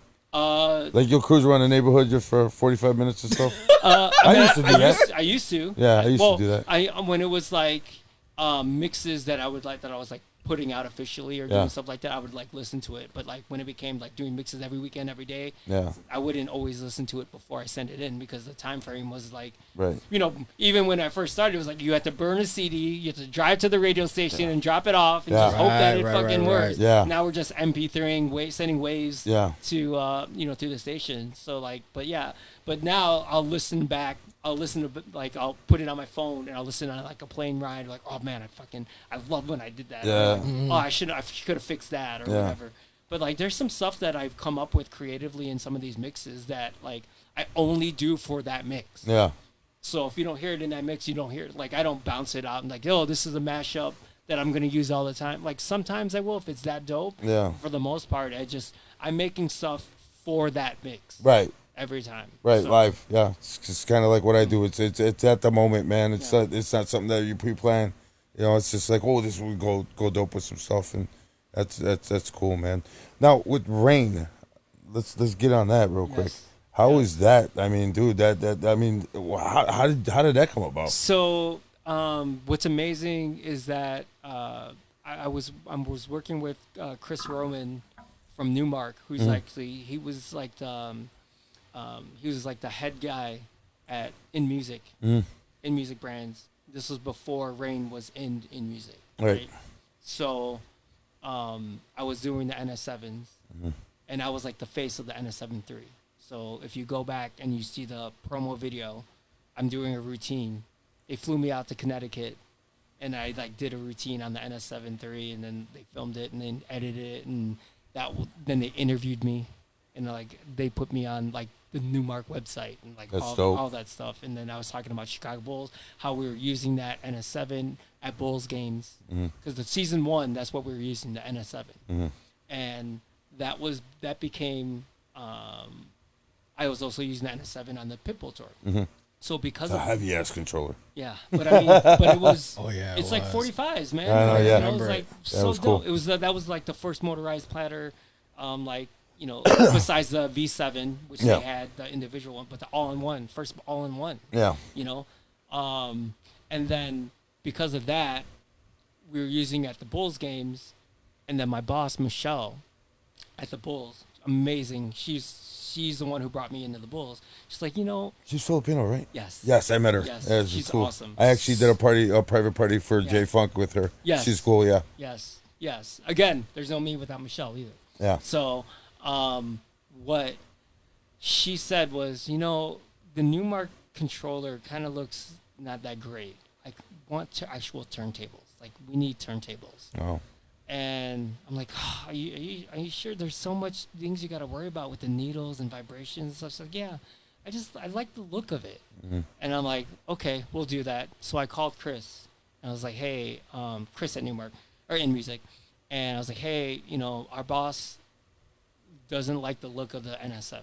Like, so we're going to have to use the Pioneer turntables and S9 at the time. The Alexis. And we're going to have to use that. And Chris is like, really? That's she just doesn't like the look of it? Like, yeah, she likes the old school turntables, the vinyl look, and like she likes the way that looks. He's like, huh. So what if we made something that looked like a turntable? And I was like, yeah, I mean, if it looked exactly like a turntable, like 12 inches, you know, like you had the platter and turn tone and no tone, you know, whatever. It's like, okay, I'll get back to you. And then a couple of months later, he shows me, hey, so what do you think of this? And it's like the Rain 12s. Rain 12s. Wow. So wow. So you had it was. So holy shit, bro! Wow, this is wow. So that's cool. So because my boss didn't like the look of the turntables, they created the Rain 12. Wow. So that we can have turntables. That's cool. That you can use with Serato. And then because they're like, we're making turntables, we got to have a mixer, battle mixer. So then 72 comes out like for that. Wow. So because of my Thanks, boss, Michelle, we have the Rain 12. Wow. And that's mind blowing. That's mind blowing. So that's part of my legacy now, is that I helped create the Rain 12. The Rain 12, and then now eventually Rain 12. You know, the Rain Mark IIs, and then Rain 1, and then all of that spawns from that whole idea. Well, don't forget you signed my. Don't forget I got your autograph on my 12. Oh, yeah. Stop it.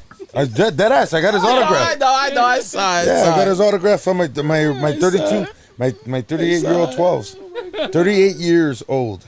Yes. Those are my babies, man. So like so that's why I was curious when you guys are like, yeah, I have my issues with the rain, and I'm like, I want to know why, because then I can actually bring that feedback back and like see if there's something that'll improve, whether if we do another one or like just for future technologies, of like, oh, this is what part of the issues are, because I could actually kind of bring it back, like so now the System 1 is like phenomenal. Like I love the concept of just not having to bring a laptop and just being able to bring. I installed an internal SSD, so I don't even have to bring sticks. Like, well, the NS7 had the internal SSD on the bottom, right? You used to be able to put the hard drive in the bottom of the NS7. Or which one was it? I don't think so. Which one was it? Because there was a controller that used to be able to put a. It's the Denons. Yes. The Denons. Yes, yeah. I'm sorry. Which is also part of the music family. Mm-hmm. But yeah, so like that was, the System 1 is just so next level, because I do all my production on my laptop. Mm-hmm.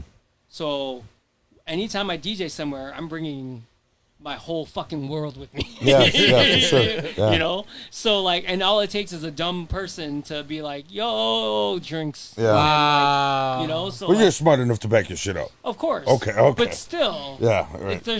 but then that's a whole nother process that I'll be down like 2 weeks or Yeah. whatever, like to not be able Yeah, to didn't work you on have stuff. like an issue with your laptop? Like I did. I had my 1/8 inch, 1/4 inch, adapter in the crease of where the laptop folds. Oh, it cracked And the screen. Then I closed it and it cracked the screen. I was like, oh shit. So the answer, I was like, I got gigs. Like, how? Like, I can't. What am I supposed to do? I'm like, well, let me get through these gigs. But how do I do that? So I went on Amazon and bought a $40 USB-C Screen. monitor. Yeah. That's portable. Yeah. So I just plugged that in, put that where the laptop, like on top of the laptop, and Fucking I DJ'd genius, for that bro. for like three games.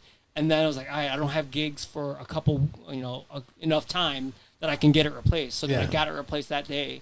And then it took like a week for them to fix it, but then I was all good. But yeah, that was like, well, let me think out of the box. Like, what do I really need to DJ? I'm like, I need a screen. Like, well, I've been seeing like gamer screens where they're like, oh yeah, it's just USB and you can plug that into your PlayStation and you can travel anywhere, blah blah blah. I'm like, oh, that's exactly what I need. You have something like that. I got a system right there. Yeah, Yeah. you have something Right like behind that. your back, Yeah, so like, and now because I had that screen, so in my house in my apartment in New York, now I have my monitor screen, I have my laptop, and then now I have that third screen Yeah. up there. Yeah. My So, savior. Like, that's my chat, like my chat screen. Do you ever carry that thing with you? No, I mean, Just I in don't- case? No, I don't. I mean, I should, but I was able to get it like next day delivery. Yeah. So Okay. like, if I really needed another one in a pinch, I could always Thanks, Amazon. get it. Yeah. Thank you. But it's. I'm a troubleshooter too. So like if I have a problem or like something's wrong with gear or something's wrong with that, I like to figure out what's going on. Right. I'm like, oh, let's see, why does it look this way? Why does it sound this way? Or why is something like that? So an example of that was just recently we did Derrick Rose's Yes, I saw reunion. Yeah. that. That was dope. And I'm sorry, Jersey retirement. Jersey retirement, yeah. So I watched that. what was amazing was we did that with the Philharmonic as the orchestra, right? So this is kind of why I started learning about like the playback engineer people. Basically, how they needed a click track to play to our music, and then our video team plays like the audio of what they're playing to, right? And we figured out that we had to make, because we didn't have like a Pro Tools setup or Ableton setup with multi-outputs Right. on the thing, we made a QuickTime movie that has multiple channels. Oh, okay. So channel 1 and 2 is like the stereo left and right. And then channel 3 would be the click track. So you play the movie file, that can actually output to multiple channels. And then, so now we could send the click to their in-ears. And when we were rehearsing, they're like, dude, the click is off. I'm like, the click is off? Like, it's not on. Like, it's way behind on what it should be. I'm like, oh, that's, like, I'm looking up in Adobe Premiere. I'm like, everything's lined up. Like, what is, so I, like, re-render it, and we tried again. Like, yeah, no, it's still off. I'm like, oh, what the hell? What's the problem? So then we had, like a 15-minute break in the rehearsal. Like, let me go upstairs, and let me see what's happening. So I'm like, can you play the track from your computer? And then they play it, and I hear that the click is dead on. So I'm like, all right, cool. It's not that. Let me go into the room where they're mixing. I'm like, can you play the track again? And then sure enough, I hear it like way, like off. I'm like, okay, so what does that mean? That means from this section to this mixer, something is causing a delay. Right. So I'm like, all right, well then, so now I'm like, we're troubleshooting. I'm like, okay, so what's the problem? So the way that it was working is that they would send channels 1 and 2 through one system and channel 3 through another system.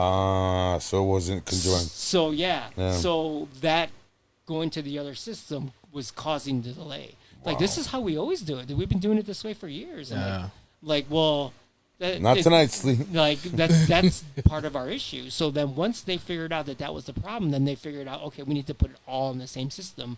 And then sure enough, right after that, all the clicks were dead on. And then they're like, oh, well, we've never done this way before, but, you know, this is cool. Yeah. And then the next night, they had the Blackhawks game, and they had a band that was using a click track too. And they're like, oh yeah, this time the drummer sound like dead on. Like yeah, because now so I was able to help figure out like a problem that they never knew that they had. I'm gonna get you a cape. Yeah. Swear to God, I'm gonna get you a cape, bro. I don't know, but I mean, that's just like my, you know, growing up, going to school and learning, you know, doing like getting good grades and like learning science. Okay, in science class, you learn how to, you know, how an experiment works. You know, how you're supposed to do things, and like the education part of that. Like, so all that kind of kicks in. I studied computer programming. So then you're like, you know, looking at code and like, okay, well, what is the part that is not working, right? Yeah. And then us doing DJing all these times, you find out, hey, why are we playing mono on this stereo system when it should be stereo? I remember that. I got yelled at. Yeah. So who the fuck? I was like, we're in a club. Who cares, man? Yeah. You were like, no, we're fucking. We're showcasing the speakers. So the story, you know, we're at the Marquee show. Yeah. Shout out to Casey. And you know, Al's in charge of setting up the speakers, and QSC is the main speaker, the main brand. Like they're showcasing how dope these speakers are, and they want people to hear it. And we had 2 DJ setups to set up because it was a DJ battle, so they would go back and forth. Yeah. And Al had it set up to run in mono, and so he only had the left channel of each deck running in. Yeah. And like when you're showcasing speakers and you're only showing 2 speakers. Yeah. Like, it's not like you're doing like the whole house, right? Or, like the whole thing. It's just 2 speakers. Like, you want it to sound stereo, right? So that people can see what the capabilities of these speakers. Right. And then, you know, the guy Brad from QSC, he's like, hey, can you help? Like, he's running this in mono. I think we need this in stereo. I'm like, let me talk to Al. I mean, like, hey. So he's like troubleshooting, and it was a battle. It was for the battle. That's what it was. I didn't think about that. Yeah. That was stupid of me. But it is so. It's not your fault, because there are situations where you do run in mono and you need to have everything being the same. Right. But this wasn't that situation. Yeah. I didn't think about that. But then we also. But, like, that's a troubleshooting thing, right? Yeah. Like, oh, how do we fix this? How do we get this thing to do? And then, like, we worked together and we got it right. Yeah. So now, and then the first guy sounded like ass, but then everyone else sounded like stereo, right? Yeah. So, like, but, like, that's in my brain to be like, all right, how do we fix this shit? You know, like I don't know. All I did was I just ran an extra XLR. That's all I did. It went straight into the mixer. Yeah. I mean, it wasn't that bad. But I didn't even. It didn't even dawn on me. It did. You know, because I was obviously I had to set everything up, and I was just like fucking. Then everybody came, and then we had to get. I think who opened up that night? I forgot somebody who opened up that night. LG. Yeah, LG. That's right. LG opened up. And then he was there, and it was just, I don't know, and I had other shit to do, so my bad. Yeah. But then, it did, like I said, it didn't even dawn on me because you were like, I was like, well, who cares? You were like, QSE cares. Fuck! I was like, I didn't even think about that, right? When you said QSE cares. And I was like, yes, we're showcasing the speakers. That's right. That's why we have to be in stereo. And I set up for clubs, so you're right. When you're at the club, you don't want stereo. You don't want vocals and then sound coming out of two different places. Yeah. So I apologize. If a song is panned hard left, right? Like the guitar is hard left and there's nothing coming out of the right, then people would be like, wait a minute, we're at the club. How come the system went out? Right, correct. Right. So like, yeah, there are times where so like the United Center, we send a stereo signal for the broadcast. But then it's mono in the mono in the bowl. Yeah, because they got the one system that comes to the ceiling. But there are times where we utilize all and like do like a stereo thing, like for things to happen. Yeah. Like we in the Pride mix, we did a thing where Frankie Knuckles used to play like the train, the horse, the horn, the train horn. Yeah. So we made it so it would go. It sounded like the train would go around. Oh wow, nice. So what we had to do is again do the QuickTime movie.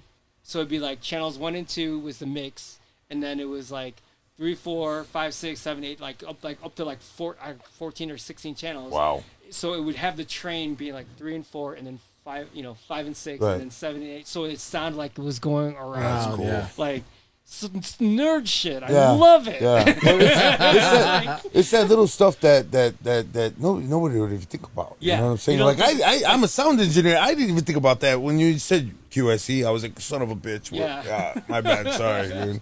Sorry, you're right. But it was for a battle. Who's it's not like you're gonna be here. It's also goes to show on like who we are. Like we know how to troubleshoot. Yeah.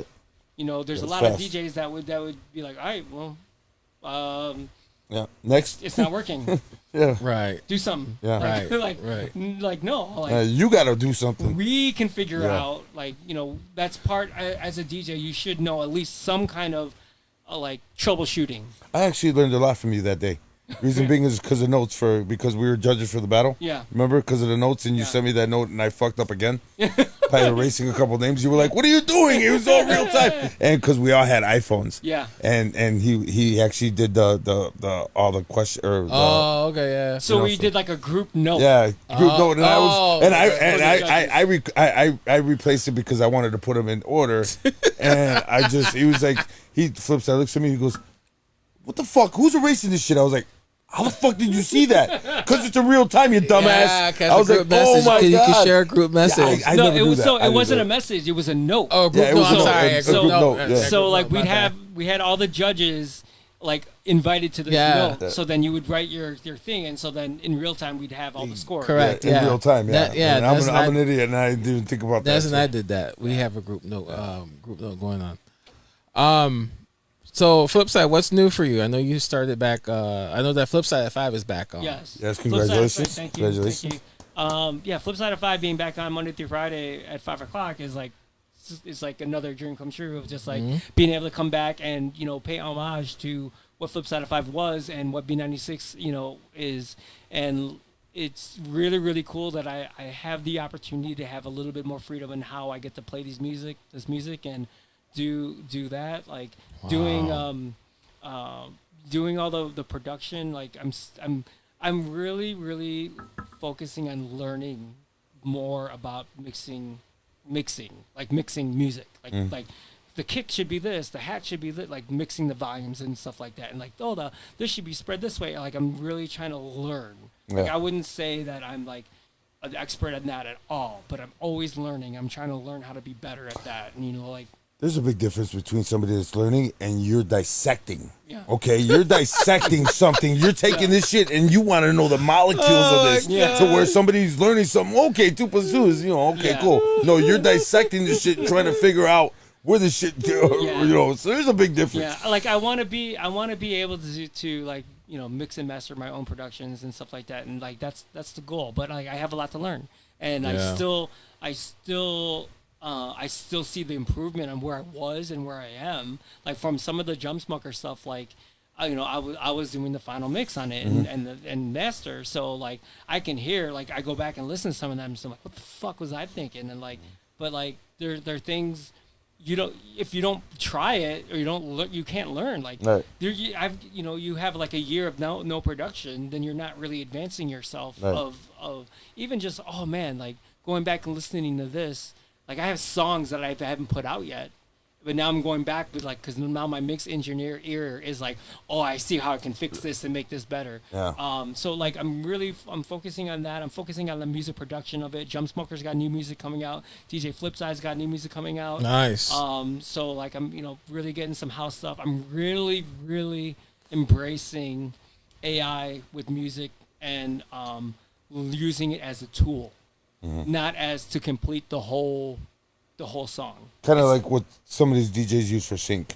It wasn't created for that. Yeah. It was created more for technical. Yeah. So like what I'm doing is I will, I'll have my idea and then I'll bring it into something like Suno. I'm like, hey, I need keys for this section, and then it'll kind of like do it. Then I'll like, okay, no, we need to change it to do this. So I'm basically creating my own splice. Right. So instead of just going through splice and like scrolling down, okay, that one's kind of in key. That one's not. This is like, these are the pianos. I'm looking for pianos. I'm going to sample an AI piano and then bring that in and then chop that up in Ableton and then make that sound the way I want it to. So I'm just creating my own samples that are, I own. Right. And using AI to do it faster than going through splice and. Gotcha. Do you ever do live drumming, guitaring, stuff like that? So I used to do like with the dicers. Mm-hmm. I would add a drum kit in one of my sample packs. Mm-hmm. So what I used to do before I saw a lot of people doing it was add live drums on some of the music. Mm-hmm. But what was actually fucking clutch is that sometimes you'd play songs that are EDM that have a huge dropout, and you're playing for a crowd that doesn't understand the huge dropout. So I would just do claps and just play the claps myself. Yeah. That's dope. So it's not silent, but then like they can still feel where the rhythm is and the beat is, and they're not completely lost and just leaving the dance floor. So like I would like incorporate things like that, but like I could play guitar only enough for a punk band. That's about it. That's it. Like just power chords. That's more than a lot of us. Power chords, and that's it. And then I grew up like on punk music too. So like actually I secretly want to put out a punk album. That'd be dope. But not not as DJ Flipside. Yeah. Why not? Another alien. Why not? Because that's gonna mess up what the brand represents already, right? Because that's just a whole nother thing that I love. Like I was a Blink 182 fan. Oh like, yeah, I was nice. 3 Doors Down, 311. Well, like the Descendants, like the 80s punk too. Yeah. Like I was like super. MXPX was like my shit. Like Goldfinger and like all those guys. Like that was like another part of me because I used to skate too. So like I had that. So I like secretly wanted to put out a punk album. Don't say that too loud. My son's in the next room. He's a skater. Yeah, dude. Yeah, he's got his board. We were just at the skate park yesterday. So you mentioned you're gonna have new DJ Flipside music coming out, like remixing coming out. So I got two questions. Yeah. So what is your favorite Jump Smokers remix? Okay, so I have a bunch. Like International Love is definitely one. Okay. The Selena Gomez is definitely one. All right. Kiss Me Quick. Okay. Which is Nathan Haynes. Nathan Haynes. That was a surprise one because that was like they weren't expecting that because it wasn't as EDM. It was housey, and that was like a super surprise for them, and they loved it. They were like, this is amazing. Charlie XCX, doing it.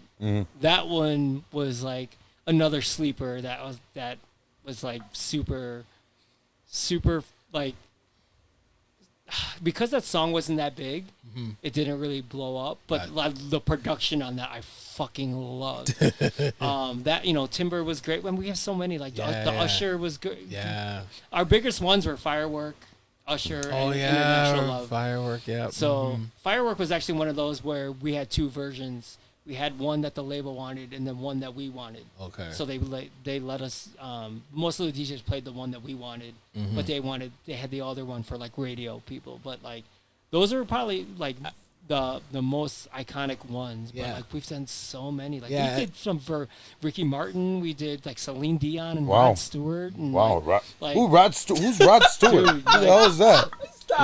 We've done so many. The catalog is super fucking. Like, the Lotto one. How many do you have in total? How many do you have in total? As Jump Smokers. Yeah, there's got to be over 100. Yeah, as I mentioned, Domino was my favorite. Domino was great. You're a Jerk was my favorite. That was our first one. Yeah, that was my favorite.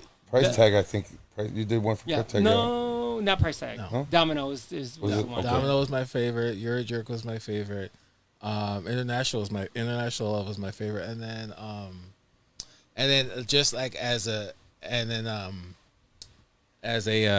like not doing the remixes, but like Now You See It. With, that was the song that got Pitbull on board with us, because I remember the music video. We were in the video. He flew us to Miami to be in that video. I remember the music video. Fucking great, amazing. And then they played that on like MTV Jams. Yeah. So amazing. I remember the music video. The story about I got it on my DJ. Yeah, that was big. Yeah. That was number 1 in the UK, I think, at one point. Wow. So the story behind that is Julian's old manager, Pitbull's old manager was Julian Booth. He's the guy that helped find him. Oh. And he actually had a relationship with Roman because they worked together when Roman was a solo artist. And Julian's like, hey, I got an acapella from Pitbull. We got production, but we don't really like what it's doing. Maybe you guys can make something for us. So we created that beat.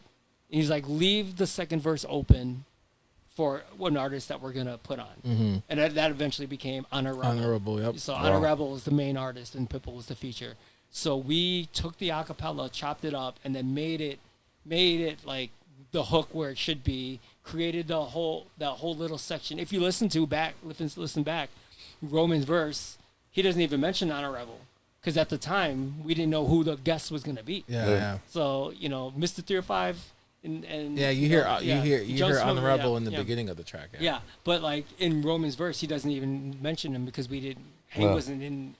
You don't know who it was, yeah. Yeah. So, but yeah, then that song was where Pitbull was like, he heard it. He's like, "This is the shit. Who the fuck are these guys? Like, who are the Jump Smokers?" And then that's when we started doing some remixes for him, and then eventually International Love, and then goes on from there from what we were saying. Then it snowballed. Then look, you went to tour. Now as DJ Flipside, what was your favorite remix? As DJ Flipside, because there's one that I love. Shit, like, well, I mean, I've done like remixes, like official remix where I've done production. I've done mashup stuff that's like really, really fun mashups. Like, man, I don't know. Well, I mean, if you want to count my own song, like my song, Good Time, I did a Jack and House remix of my own song, which I fucking love. You better. It's your own. Yeah, but I mean, so like Good Time was like my first song that I ever put on my own, like my own label, my own distribution, my own thing. And I was like, this was my radio version. Good Time, the original is like the radio, what would be on the radio, and then the Jackin' version is like the one that I wanted to make, right? So that's why I love that. Like, it's like that was the introduction of who Flipside is with house, right? And like, breaking away a little bit from the hip hop and the Drum Smoker stuff. This is what I wanted, like the whole goal to be. And then I started doing the Flipside stuff with 3J and Patrick and all of that. So like, really showcasing the house. But man, I can't think off the top of my head. I already know off the top of my head my favorite. What is yours? It was Diddy Last Night. Oh yeah, so that was my first official remix. Yeah, I like that remix. Thank you. I That like it. you know that was I still play it sometimes to this day. that was my first official remix ever. I actually got a check from Bad Boy. I had actually Tony Arzadon help me on it too because I had it all laid out, and like I said, he was the one that was helping me learn Right. production. So I was like, man, I got the bass line, but it just comes in too high. He's like, oh yeah, you just gotta filter it up like this. I'm like, oh, that's how you do that shit. Like I learned so much from him from that. That's dope. Yeah. It was around that. It was also around that time when Tony Arzadon he put out Lady Gaga's Just Dance. Yeah, I helped him get that Yeah, actually. see? Because I was like, Tony. I played that. I played that track too. The Do you- remix, oh, Just have you- Dance remix, and I played Last Night too. So what's awesome about that is, so the record label, Interscope, the guy, his name is D Train. He reached out to me and he's like, yo, we got this new artist. She's coming to Chicago, or she wants to come to Chicago. Yeah, this was when Gaga just started out. Yeah. That was her first song. Yeah. So he's like, we need to have. She wants to perform in Chicago. Do you have a club that you can set her at? I'm like, yeah. Let me ask my people. And so I was able to get her at Enclave. Wow. So wasn't her first performance in Chicago, but maybe like second or third or like Yeah, one of her. because I remember she performed at Lalo. So, but this was before that. Before, yeah. So I was like, hey, she's a new artist, and she'll bring Akon with her. I'm like, okay, we'll make this fucking happen. Convict. Yeah. So I was actually a part of breaking Lady Gaga on B96 in the mix show and bringing her to Chicago for one of her first shows, and D Train, he reached out to me and he was like, hey, here's the acapellas. You want to do a remix? I'm like, yeah. So I did a remix, and then I brought Tony. I was like, hey, you need to do a remix for this. This is going to be big. Yeah. And then I like Tony's remix. He made his remix, and then they heard mine. Like, yeah, we'll go with Tony. Fuck you. No, I'm joking. That's dope, man. I like Tony's remix. He of fucking Just murdered Dance. it. He did. So good. It was so good. And then He made two. Obviously, he made two versions of it.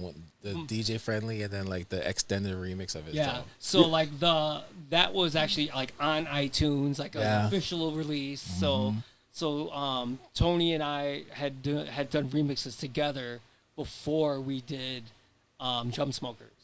So because he was really really important in me learning the production stuff. Like we did a remix for Pink. So What? Oh we the did. deconstructed remix.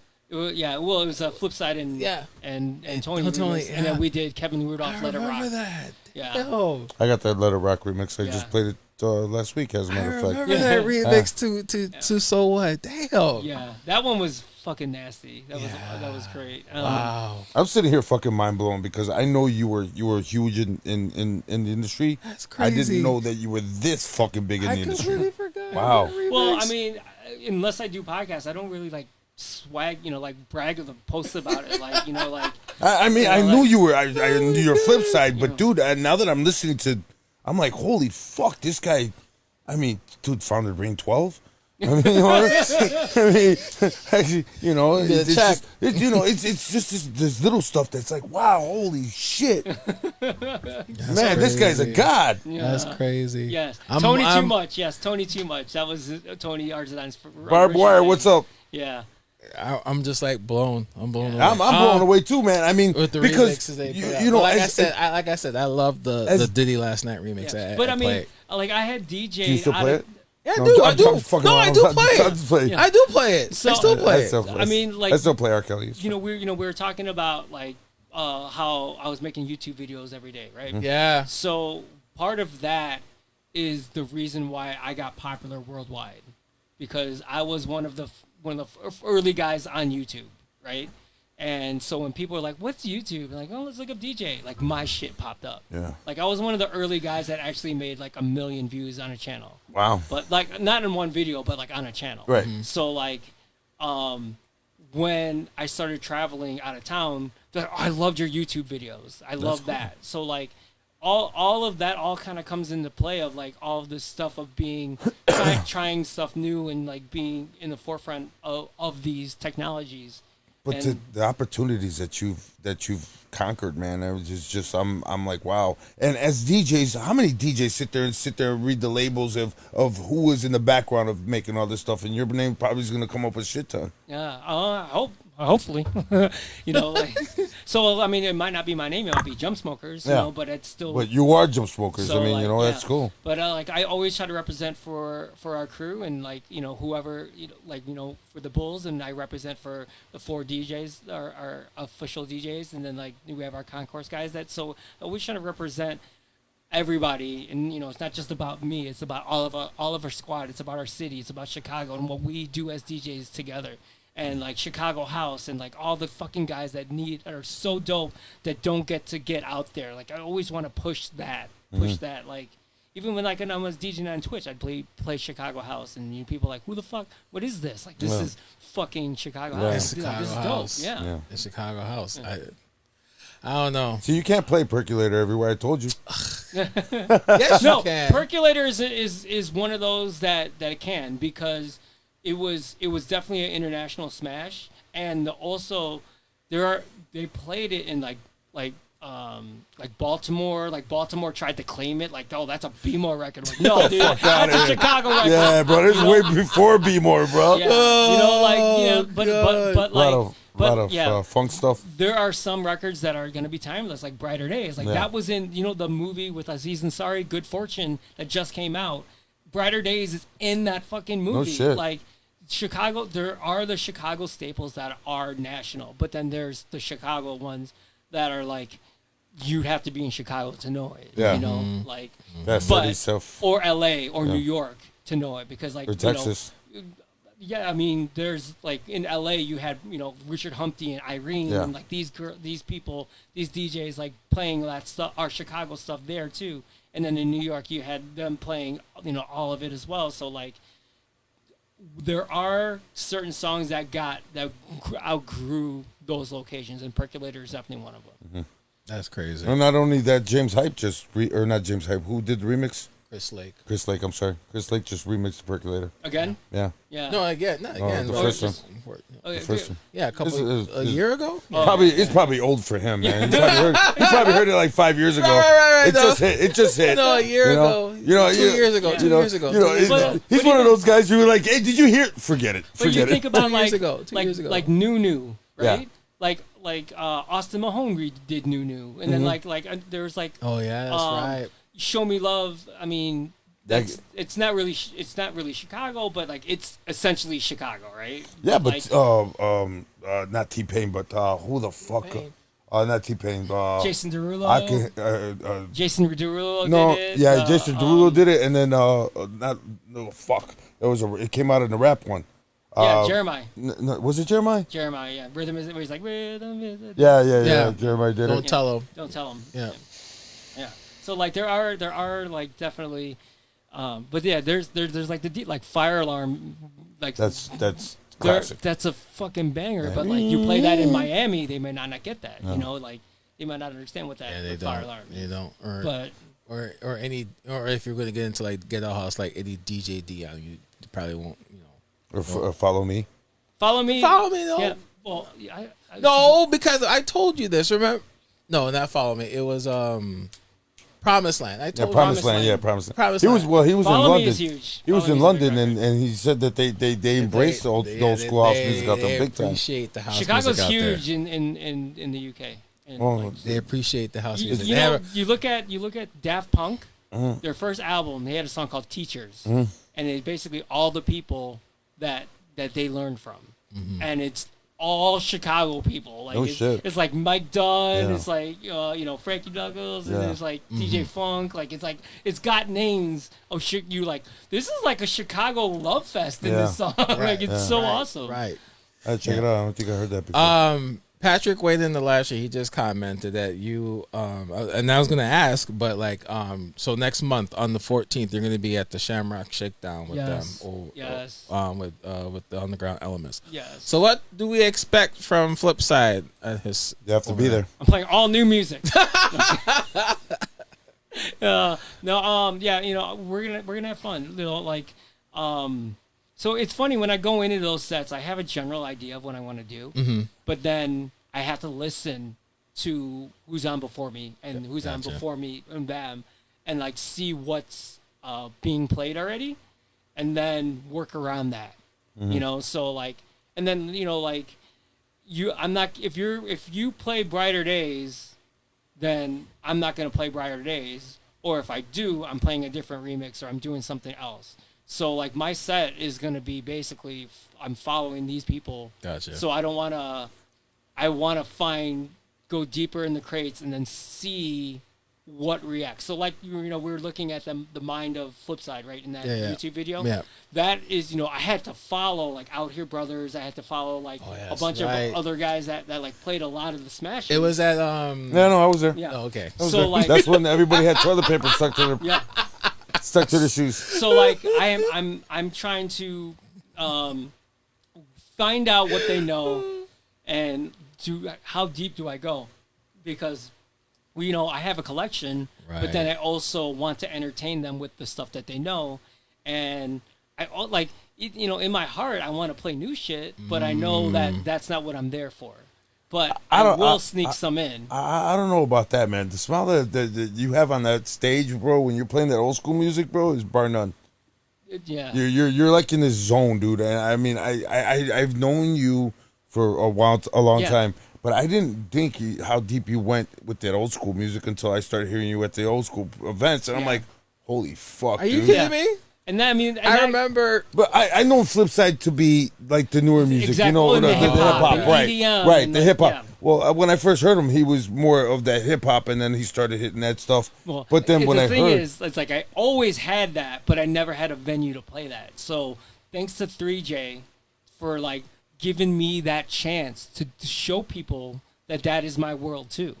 And like, you can rock every world, bro. You're like Michael Jackson, bro. But and actually, well, okay. So let's look at this. The first time I did that was with DJ 3J and in a Cicero House Music Fest, and he got a lot of flack. Like, why are you bringing Flipside?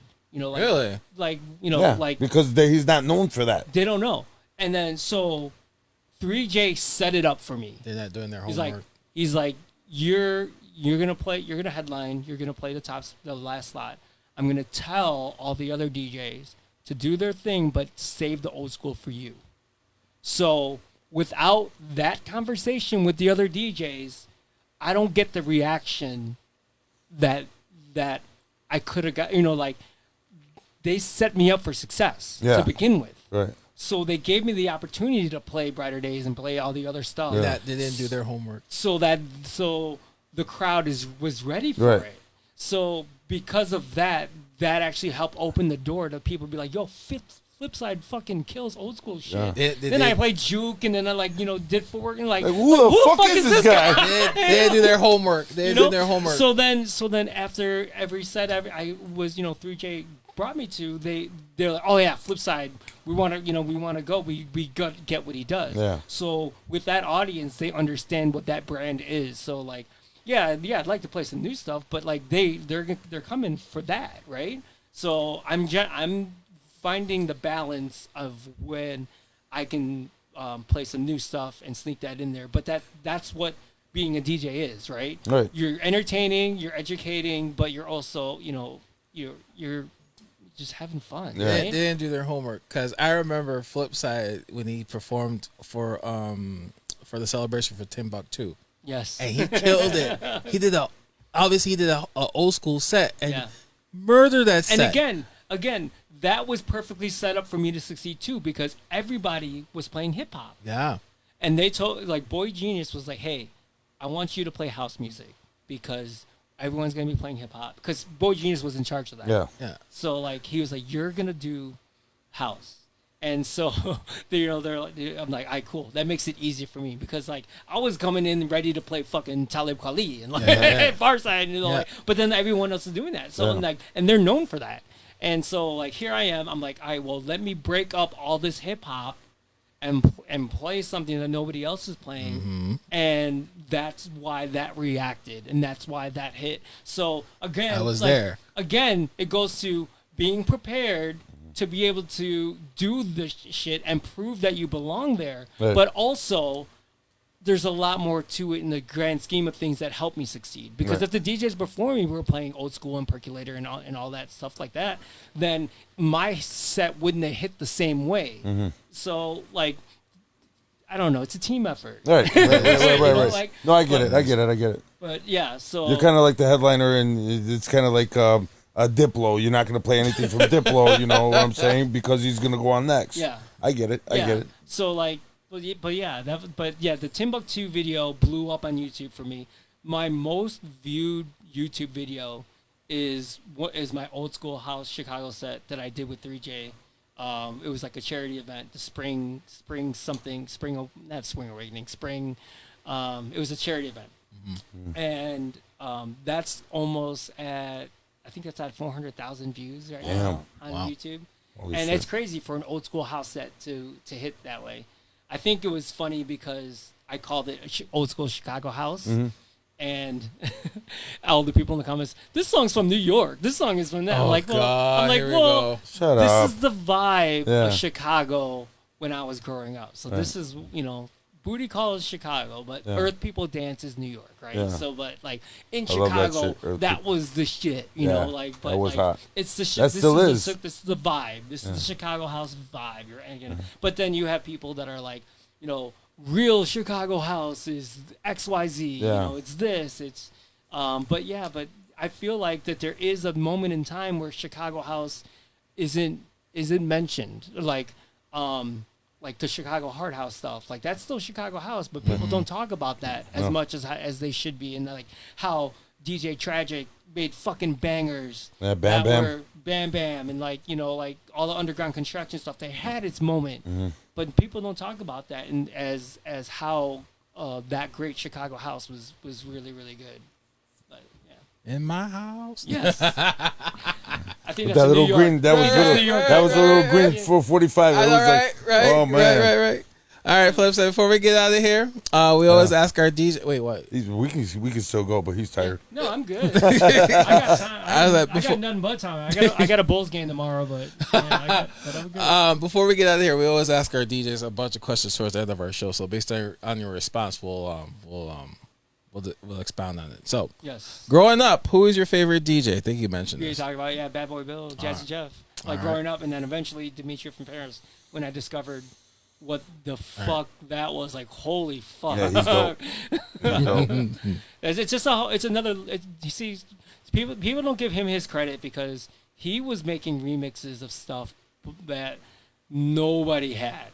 Like nobody had, and it was just incredible. And like watching him play on a rotary and like just selection is just it's long blends, so creative. And like man, those Night at the Playboy Mansion mixes were so fucking good. Like that's fucking great house music. If you don't know, Dimitri from Paris is dope.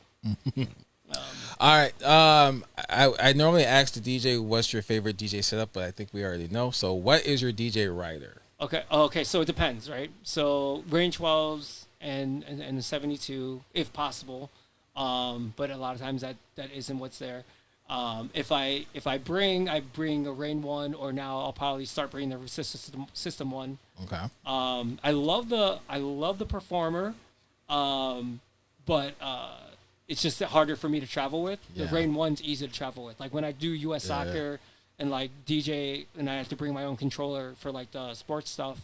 I put the Rain 1 in a soft case, then I put the soft case in a luggage. Okay. And then I put my clothes around it. Good job. And then I can check it. And it's so totally safe. It's like I don't have to bring a 70-pound like hard case. Yeah. And it's so easy. And then I can still get down. I still get turned to moving platters. I still do the same thing. So the Rain 1 is the easiest when I have to travel and bring my own. Okay. But like, if it was me, if it's here, what's your rider? It's fucking Rain 12s and the 72. Okay. I think we know this one. Favorite genre of music to play? Yeah, it's house or classic hip hop. Yeah, so You gonna ask the question? What's your pronoun? What's your house pronoun? Because there's so many. You know, there's hard house. he, him. No, I'm talking about, because you got gospel house, you got, you got hard house. What would you look?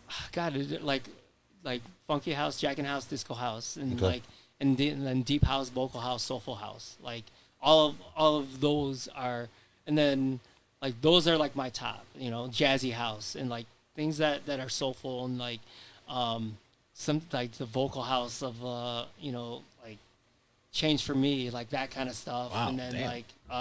like that house. And then like obviously we have our Chicago Jackin' House and our Booty House. So like fucking Booty House, bro. Like all that stuff is great. Like even the I do appreciate like all the forms of dance. Like so like the EDM and the trance and the progressive house, and then eventually when we were talking about back in the day of like Honey Baby Wants to Ride and like blow your mind and like even Zombie Nation and like all that. Like, I still appreciate all that stuff too. Like I'm such because of B96, man. You had Mark Ski, you had fucking I still Mux play and Zombie Mark. Nation. That's why I was laughing. Yo, but like I still have an appreciation for good music. So like I still can see like even like J Dolly Lollipop and like fucking what was the Cole Nedra. You remember that shit? No, like, that one I don't. Cool like, no. like I appreciate all that stuff, and now like I love like Chris Lake, and I love Walker and Royce, and like all that. I like Walker and that Royce.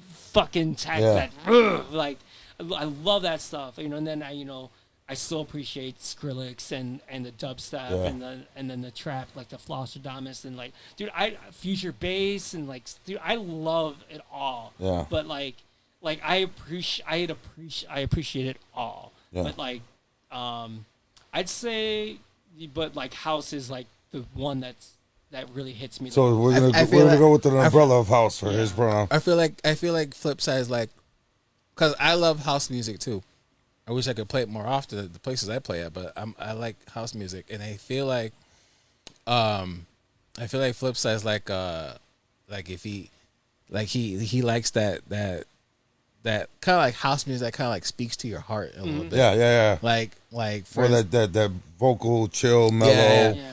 More like that disco. Like, and I tell Al this sometimes too. Like, I'm a huge Kate Renata fan. Yeah, I love Kate Renata. I love Kate Renata. So that the whole future bounce and like all like future R&B. Yo, that I love the Austin Mills and like Austin Mills is dope. Yeah, that I love the fucking swing on that production and like shout out to Eccentric who's like making all these edits and stuff like that with that whole style. Like I love that too. So like, and I'm like in like I listen to like Snow Allegra. Like I love like that whole the feels again, like that whole album is like fucking nonstop for me. Like I appreciate all good music, but like when it comes to playing, shit. That's just dope. Like when I play, I'd if it were my choice, I would just play like house, like let songs ride kind of thing. But like because I have that turntablistic aspect of me.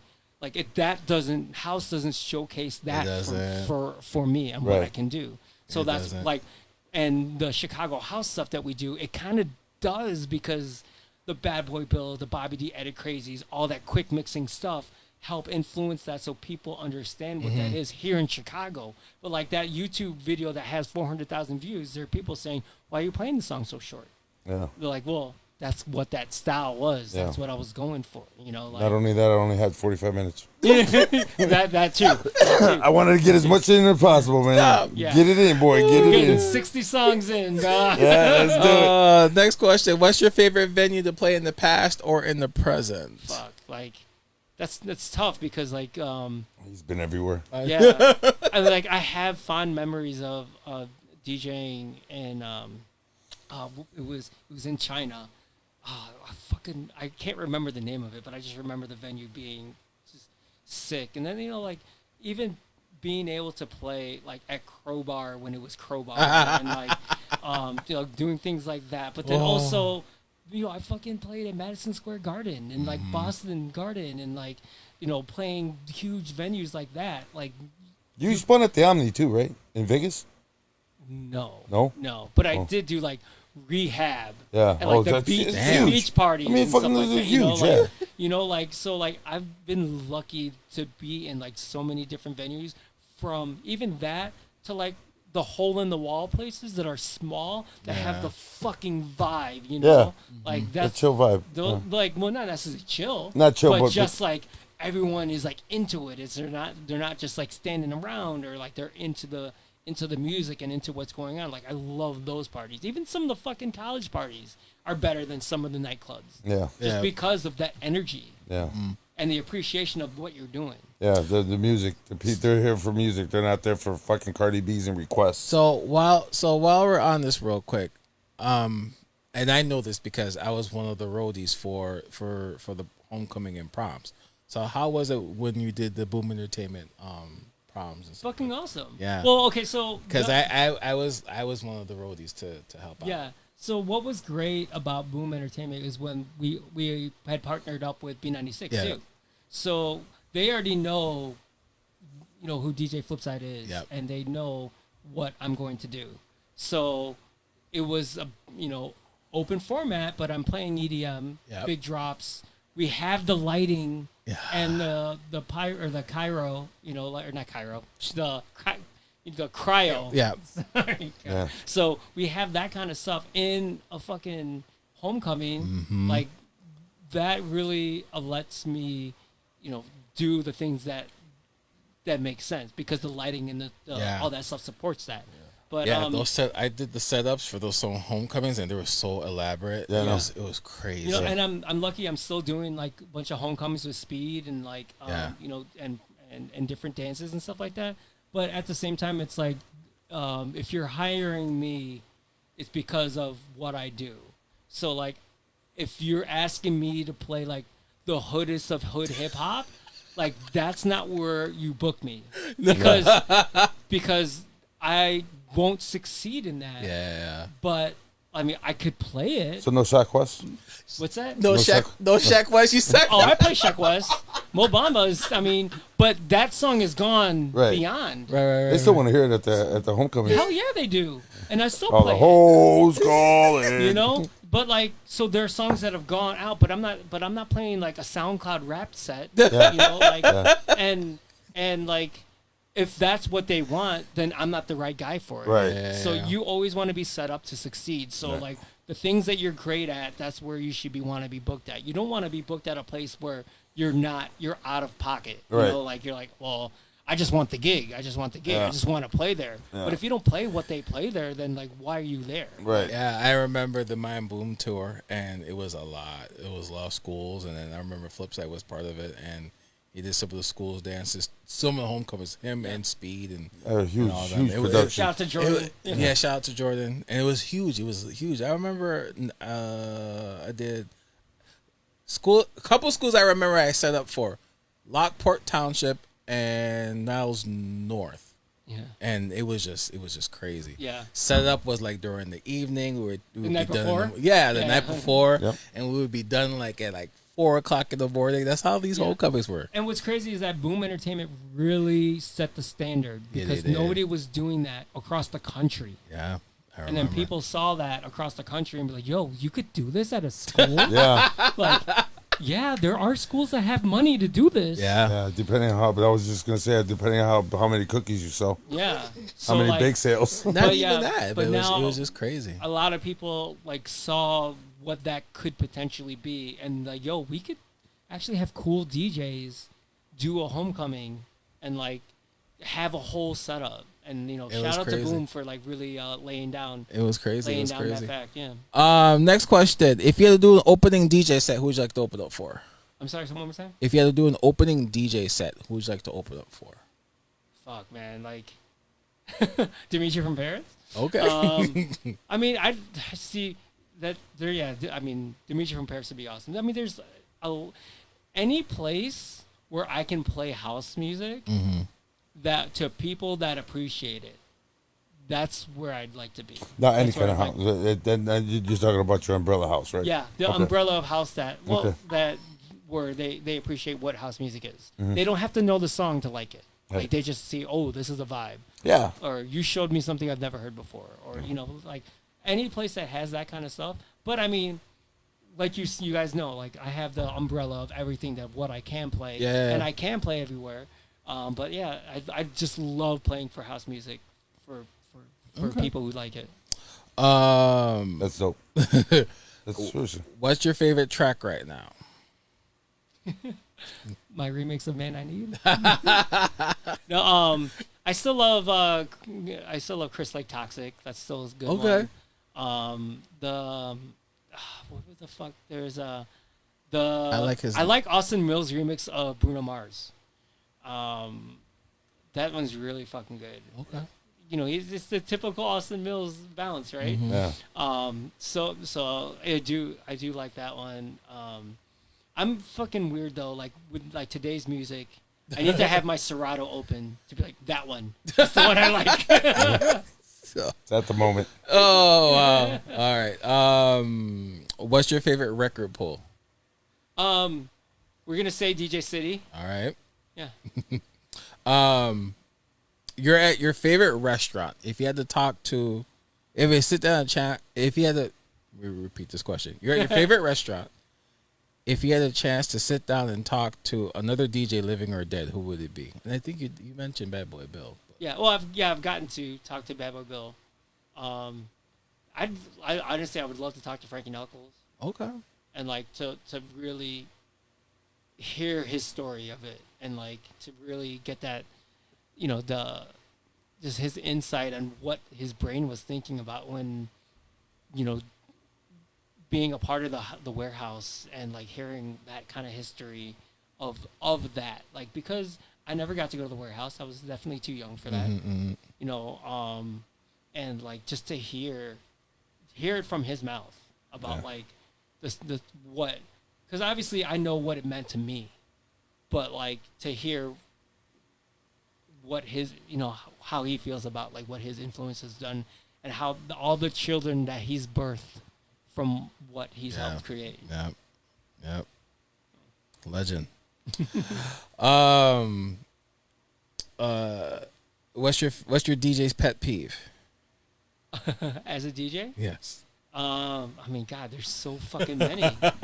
See, like, I know first, a lot of people say requests, but I actually don't necessarily mind requests. I mind if you say I need it right now. Oh, okay. Yeah, the demand. But like, because I don't mind hearing, because then it also gives me an ear of what people are in the audience are kind of like vibing on. Right. Like, because then you may request something that I don't know, and like, oh, I gotta go home and find that shit, But like, I don't mind a request. I don't mind if you're like, you gotta play that shit right now.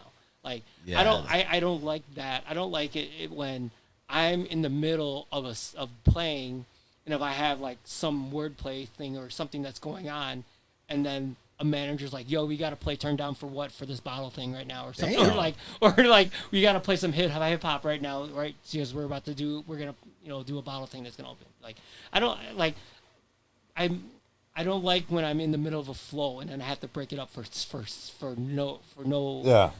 Man. I understand I'm why bringing up we need to play that song for this bottle. But hey, can you give me 2 minutes real quick? Like, let me just finish this little part and then we can do it. Yeah. And then I'm all for it. I'm like, all right, cool. We'll do whatever you guys need. You guys are paying the bills.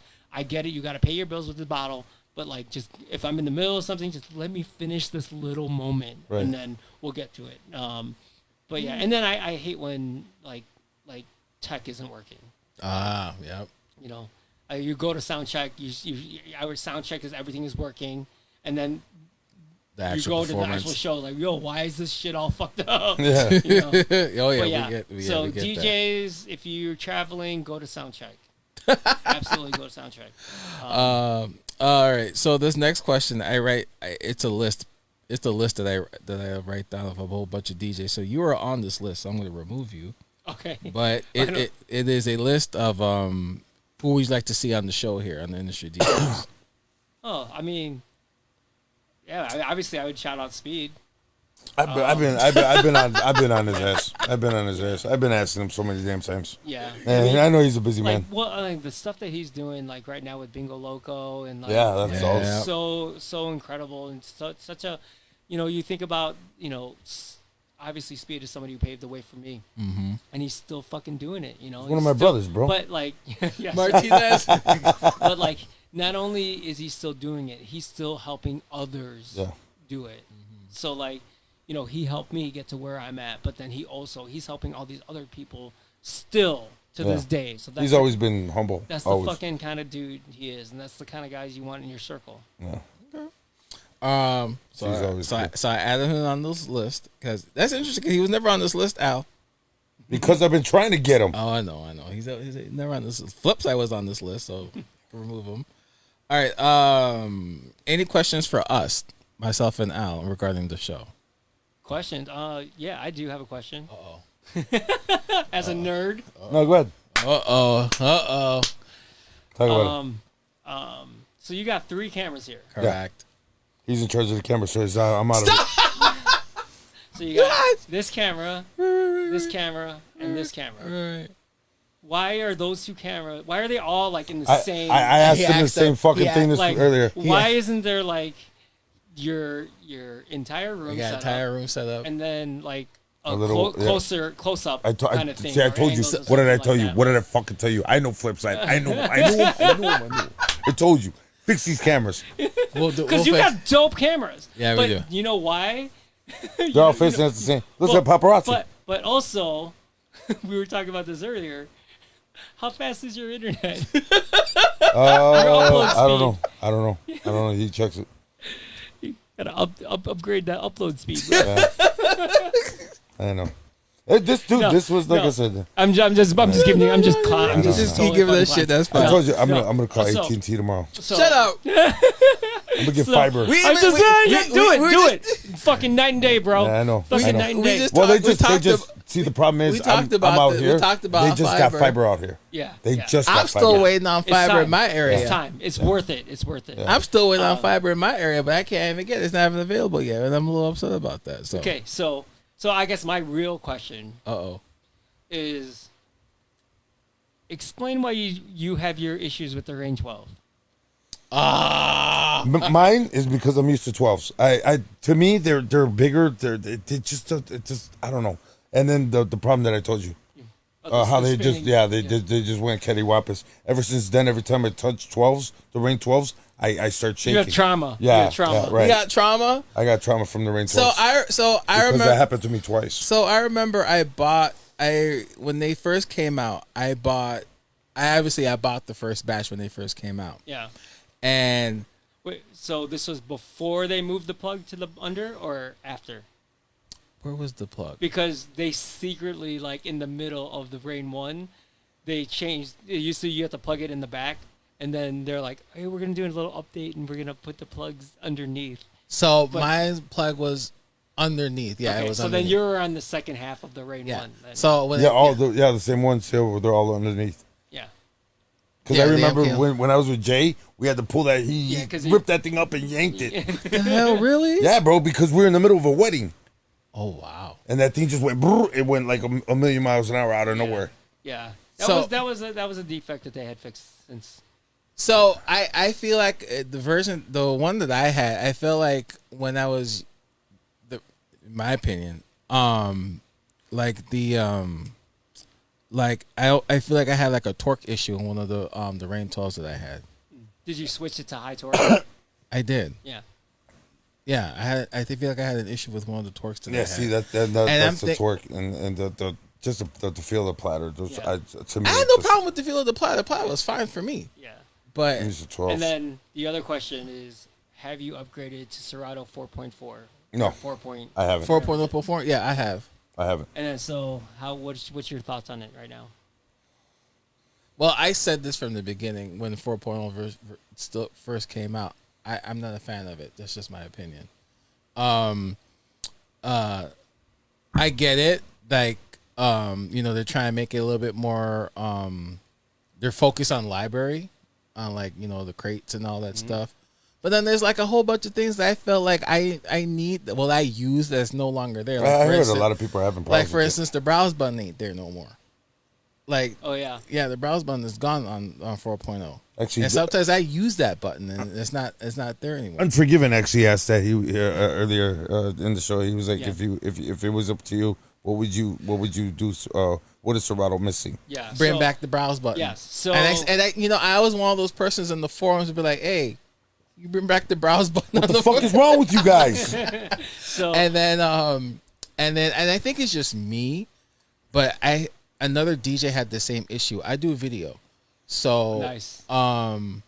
So like the shortcut in Serato Video or Mix Emergency? Serato Video. Okay. So when I use Serato Video, the shortcut, you hit the cursor, the left and right arrows, and it will transition the video for you. Right. For some reason, it works on and off with Serato. That's just me. But another Well, how DJ. come you don't use the fader?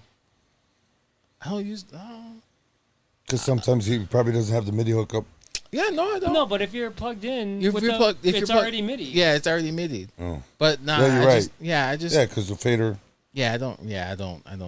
That's just my opinion. I just don't use the. I don't use the fader when that video. Let me ask you a question, Flipside. Hold on. I want to talk about All Serato. go ahead. So hold on, but another DJ, he said the same thing too. Like he's having issue with the cursor with the left and right arrows when they try to transition video. So yeah. So when I do video, I just revert back to the latest version on 3.0. So yeah. But if I'm not using video, I just use 4.0. Yeah. So, there's things that are amazing and then things that bug the shit out of me, right? Uh-oh. So right now, if you've ever watched me do a mix on Twitch, I have Ableton up and then I have Serato up. Mm-hmm. And I'll program like my mix in Serato in the prepare window. And then when I'm doing it in Ableton, I just take the song, drag it from Serato into Ableton. Mm. Right now, that's not working. So I have to reveal it, Command R, reveal it in the Finder, and then drag that into Ableton. Mm-hmm. But I like using Serato to organize it because all my music is already there. It used to be the search function was fast. Yeah. But now the search function kind of takes a couple seconds or something like that. Yeah, that does. Yeah. So that kind of and 4.0, yeah, it does. And I feel like I lost a lot of my files that are supposed to be like in the library. Like I'll search in my Finder, and it'll show up in the Finder, but then it's not showing up in Serato. I'm like, I noticed that yesterday. Why am I missing songs? Like, yeah, I noticed that yesterday. And then, what I absolutely love is the search crate function. I use that so much because I have so many crates. Though, like my crates are organized in a fucking awesome and shitty way at the same time. So I have two main sections. I have the first section. I call it the Power Hour section, and these actually. So I have the Power Hour section, and underneath that I have my main music section. In the main music section, I have my whole library. So I have things broken down by genre, like this hip hop, house, twerk, trap, whatever. I have all these broken down into different things. And I also have in there, I also have other artist section where the artist is, let's say, Timbuktu's folder. Mm-hmm. Someone who gave me a bunch of stuff, that folder lives in that. So that main music library is my record collection at home, essentially, right? Wow. And then the Power Hour is what the records that I would dig through and bring to the club. Mm-hmm. So when I'm DJing, I'm living in that Power Hour section. Mm-hmm. So I have my house, I have my hip hop, I have it all organized in this way. And when it's like when you used to carry records, you don't bring your whole collection, you bring 5 crates of records. Right. Is what I'm going to play. So I'm organizing, this is the songs that I would play, but then if I need it, it's still in my main library so I can search for it or whatever. So I have that, but then I also have Chicago Bulls stuff. Yeah. So that is a whole nother folder where I have a folder of, here's the super duper clean hip hop. Here's the songs we use for the fourth quarter. Here's the songs we use for walkbacks. Here we have this. So I have this whole selection that's in here. And then I have a separate section in that folder for games. Jesus. So, like yesterday's game, you know, I have it laid out a bunch of things that happened during the game, and then I have first quarter, first time out, first quarter, second time out, first quarter, quarter break, second quarter. Like I have each quarter already arranged. Oh wow. So because we have to follow a script essentially of like we're talking about this has to go for here, this has to go for that. So yesterday in particular, the game was a Chicago statement game, so it's all about Chicago, right? And I didn't click in my brain that was the theme of the game. I was just like, oh yeah, I was just gonna play. Game. So I like had Sabrina Carpenter loaded in the crates and like all these other Bruno Mars and blah blah blah blah. And then I'm like, oh shit, this is a Chicago themed game. I'm supposed to be playing Chicago stuff. So I was searching the crate of the Bulls games Chicago folder because I had done like another previous one. So like, oh cool, I could pull it all from there. So like, thank God. It just made it so much easier to like find, oh, that folder is there, and then now I can just put that in my prepare window, go in here, make another folder, blah blah blah blah, and do all this thing.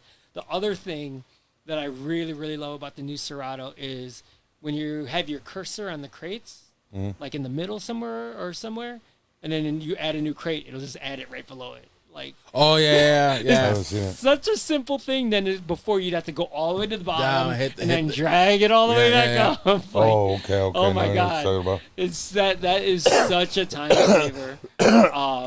But yeah, I mean, the new Serato, like when it's actually working, like it's fucking. I love the idea of what they're trying to do. They still have to clean up some stuff and stuff.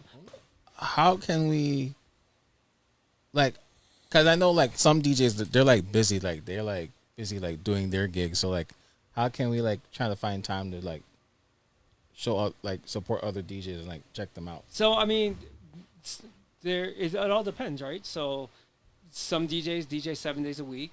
So if you can see them on one of those days that you're not working, see them. Or a lot of DJs are putting shit on YouTube.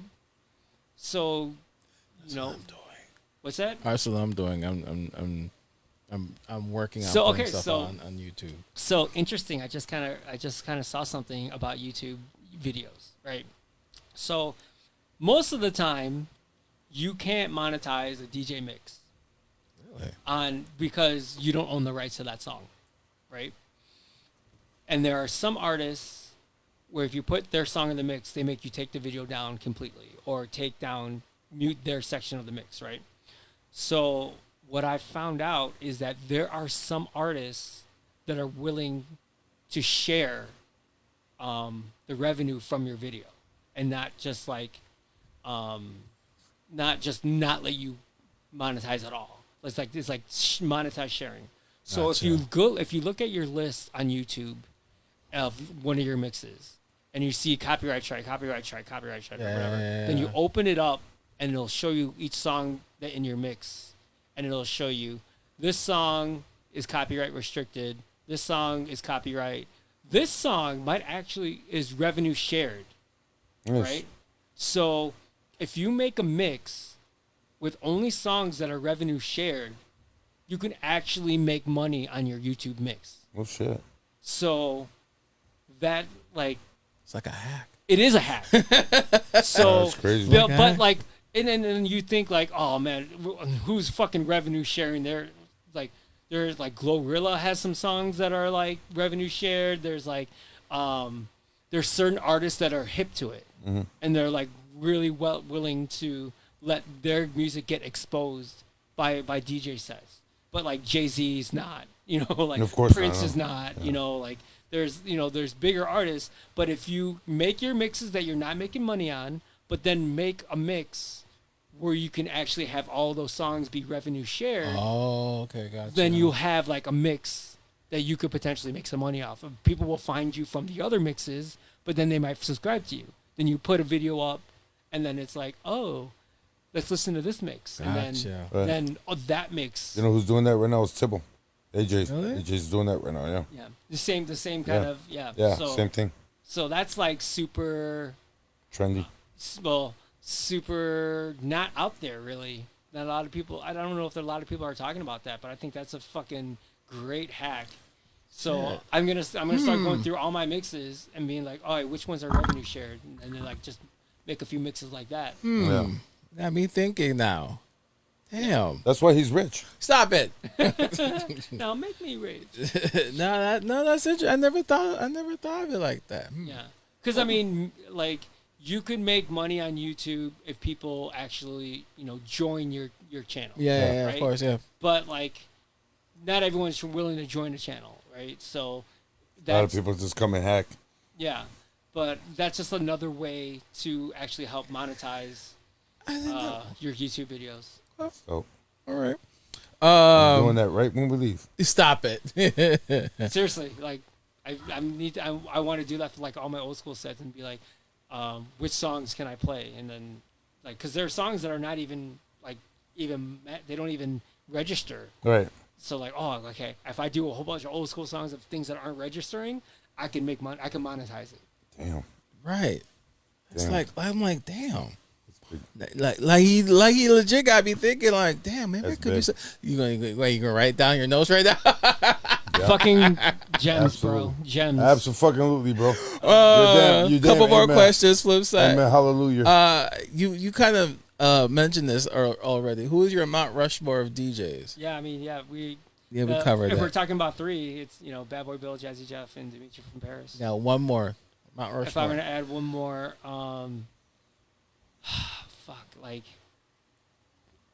see, like Qbert is definitely on there, but like Qbert is incredible, and as a scratch DJ and pushing the culture forward and doing all like that. So he's definitely on the Mount Rushmore of that. He's one of the nicest guys in the world too. Yeah, he is. And like he's so dope. He's so fucking. Yeah, we met. We had Cupid on the show for like 15 minutes. Yeah. Yeah. So he's definitely deserved to be on there to represent the turntablists. Okay. And then last question. Any last words in regards to this industry? Into industry? And regarding the industry. I mean, like everyone needs to like just help each other out. Like I just feel like that there's enough money to go out for everyone that if we could all just like, if I help you, you help me. If I scratch your back, you scratch my back, or if I help you, you help somebody else.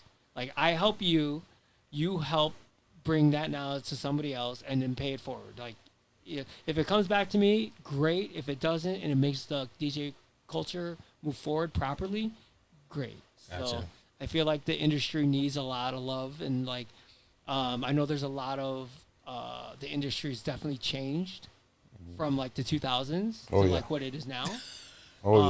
So it's just it's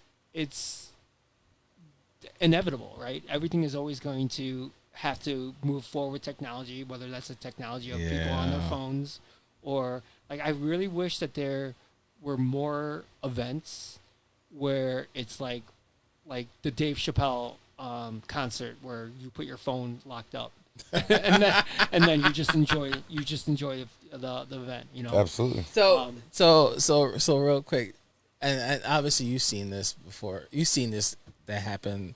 You experienced this flip side. It's like when you're walking into a club, people were just there just to dance, have a good time. Oh my God. There was like, and I said this before on the show, there's a real estate of a dance floor. People are actually dancing and having a good time. You don't see that anymore at these clubs. You see people on their phones. You see people sitting at a table on their phones, bottle service and stuff like that. They're no longer dancing anymore. They're taking pictures for their gram and stuff like that. Yeah. Well, I mean, part of the problem, I've said this before, but part of the biggest problem with music right now is that everything is geared towards an algorithm for you, where in the past you would discover music on radio, where they would pound 40 songs in your head like 40 times, 300 times a week. Yeah. So even if you didn't know the song, you knew the song. Yeah. So right now, there's a super fucking dope song that's out right now, that's in my algorithm, but it's not in yours. So if I play it, you might not even know what the fuck it is. Right. So there's so much good music that is out there that doesn't get reached to everybody at the same time. So when you're looking at a nightclub and like these venues where there's thousands and like big amounts of people, everyone has the algorithm that's catered towards them. Right. So it's hard to get everybody on the same page of new music. And that's why all the old music still works. Like all the stuff in the 2000s, all the stuff because it's like pelted in your damn brain. And it's always been like those songs have kept coming back and kept coming back, like and that's why like Nelly's Hot in Her, or it's still hot. You can still play it, and and that's why all these remixes that are coming out are of old songs, because that's where the familiarity has been coming in. So like all the algorithm that's been pointing to individuals is messing it up for having music for everybody. Now, is it because that we have access to streaming platforms? It's algorithms in general, because even your YouTube, like what your YouTube algorithm is not going to be my YouTube algorithm. Yeah. Like my YouTube algorithm is fucking like production tutorials, Chicago Bulls, and you know, like all and then comedy. Yeah. Like, you know, like so like that's Joe Coy. It's Stop it. Oh That's my my boy, God. bro. I love him, bro. So it's like that's what's great about the algorithm for me. But as a culture and like as a community of music, that's where the disconnect is. Like that's why all the young kids they have all this music that we don't get to hear because it's not in our algorithm. Right. It could be fucking dope, Yeah. but it's just not in our algorithm. Right. You know, I So- never thought. Well, I kind of thought about it like that because. Well, you got all these independent artists now too, bro. And with technology, it's you know, but putting then, shit up, man. But if it's not in your, it could be dope. But if it's not in your algorithm, there's so much music that goes up. Right. But if Because- it's not in your algorithm, you're never gonna know. because back in our day, how we would listen to music would be P96, GCI. yeah, 92. on the radio. Right. Yeah. Right. But then like Flipside just said, like each of our algorithm is different because. And I'm thinking, is it because of access to streaming platforms like Spotify or Apple Music or Tidal? Or It's because of those platforms that create an algorithm that's geared towards you specifically, because they want you to stay on that platform as long as possible. And if you hear a song like on the radio that you don't know, you change the station. But if it's an algorithm that's pointing towards you, you're fucking. It's all. Oh, I like this. This is right up my alley. You know. Can I ask you a question, Flip? Absolutely. And this is something that I've said a lot. Now, no disrespect to the radio DJs and no respect to the radio. But does anybody listen to radio anymore? Yeah, absolutely. So it's not like the super young audience, Right. But like there are people that listen to radio. There's still people that drive cars that don't have smart like Apple CarPlay or whatever. There's Ubers. Ubers that like play radio stations because they don't they're using their phone for whatever, or just keeping it local. But then there are people that are still like listeners to because they like the jocks because they're listening because this is funny, or their little segments are funny. But then you have something like Flipside at 5 where it's like, hey, this is different. Like this is the songs that I know, but like it feels like a club. It feels like a party. Right. So there's still an audience for radio. It's definitely not where it used to be. Right, is what I'm saying. Yeah. But like there's still an audience, and there's still people that are like they'll have it in their cars or whatever. I mean, there are obviously there's like a lot of technology. It is a fighting battle, but there are also like B96 has an app for the Odyssey app, it's like their cloud. So kind of like with Kiss FM and iHeartRadio. iHeartRadio. Exactly. Yeah. So you could still listen to B96 because of the programming, like throughout the country. Okay. Like when we had 104.3 Jams, we had people from across the country listening to the mixes and stuff like that. So like, there's still people who listen to the radio if you put out good content, and it's not just the songs; it's the jocks and the people and the DJs and like all the people that are involved in the station. They make you at least want to, hey, let's listen to what's going on in the morning. Let me hear some news and hear some funny stuff about celebrities or whatever. Right. Like there's still that aspect of it and then here's the music that I know. So you have like the people in like our demographic that still love that kind of music. Yeah. And so they'll listen to like this is what we know. So there's still an audience for radio. That kind of answer your question. No, I wanted to Because you always said that. You always said that like no one listens to the radio. But I it's tell you the same though. time. I listen to you. I tell you all the time. Like I listen to the radio in the morning time sometimes. So Yeah. Right. So for certain you said people, you but don't. we're talking about all like we had no other choice but to listen to the radio, Yeah, right? yeah. Now you have Spotify, you have you have Twitch, you have whatever. True. You can listen to mixes. You got fucking TikTok. You can get on Yeah. that TikTok at any given time. I listen. I don't know. I still listen to the radio. I tell you this all the time. But he's like, no one listens to the radio anymore. I'm like, I haven't touched the radio in years. I'm gonna be honest with you, bro. I'm gonna be honest. So you're not one of those people that has like the radio presets on. I'll tell you what.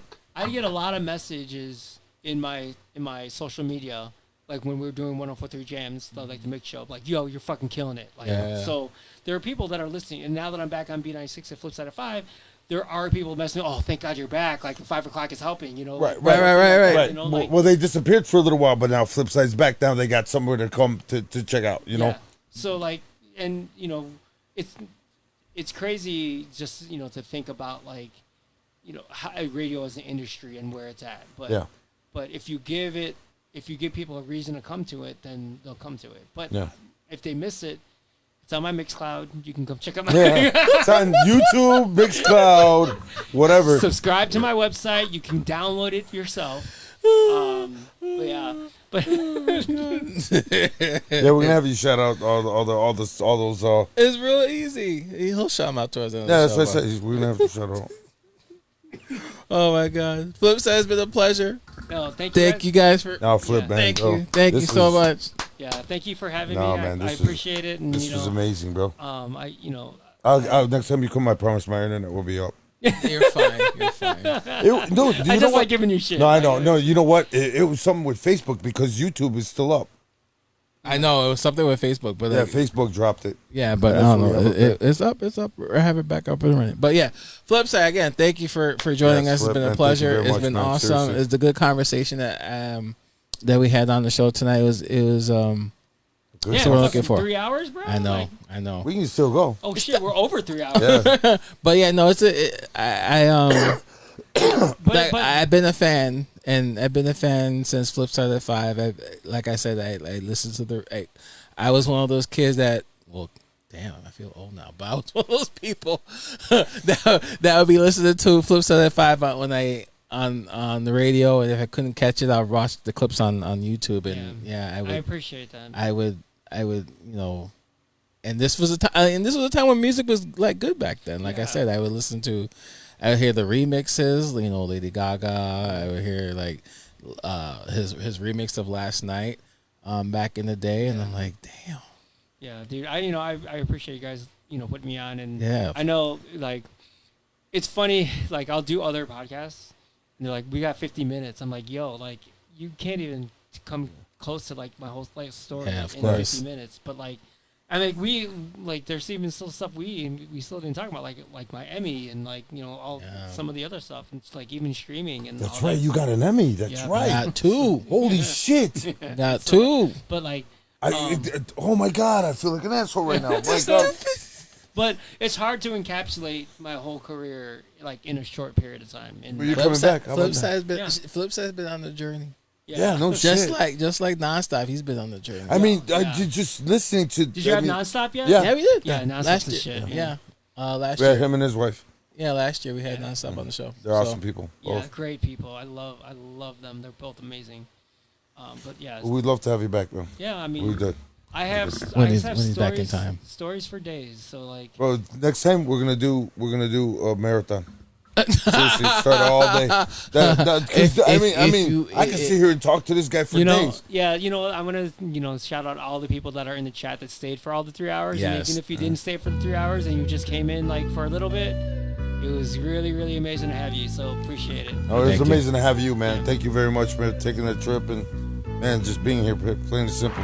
Flipside, thank you for joining us. Yes. I appreciate it. I'm Real never, quick. I'm never washing my couch. Never. Real quick, Flipside, if people can follow you, where can they follow you at? DJ Flipside 33 on all the socials, and then DJFlipside.com if you want to, get all the information. But there's also a membership page on my website, DJFlipside.com, where you can get edits and exclusive stuff as a member. I followed this man on Twitter when I had Twitter back in the day. Yes.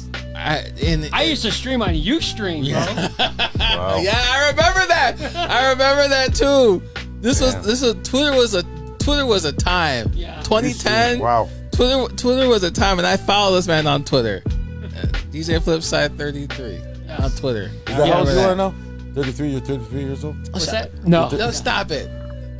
Anyway, That's another story that he's always look at. He's always gonna look young, next man. time. He always looks ladies young. and gentlemen, that's the end of our show today. Thank you guys for tuning in on the Industry DJs podcast. You can check us out at your favorite streaming platforms: Apple, Google Podcasts, Amazon Music, Stitcher, and Anchor app. Live every single Monday here on Facebook, Instagram, Twitch, YouTube, TikTok at the Industry DJs. Next week, we're at Gino Rock and Romo's house again. Yep. Woo! Again. Where does he live? Is it any closer? In the south. He lives south. He lives okay. south. The other way. South. Yeah. So from the city, he's pretty much the same distance as pretty much the same distance. So That south though. This isn't that far from me though, so. No. Yeah, so we're gonna be at Gino Rock and Romo's house again. This is a special wives episode where we're gonna be having the wives and girlfriend of the Dominating Six. You got the wags. The wives, the bosses. So yeah, The we'll be bosses. Gino will be there to promote his Club Romo daytime that's happening on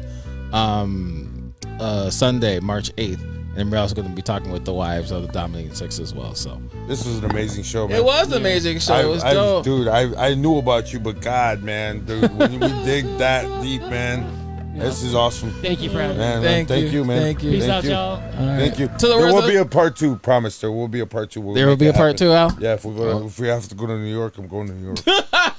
If you could Go. Right. Anyways, Yeah. to the words of I'll do it like this. Stay vigilant, stay safe. We love you. See you guys next week. Peace.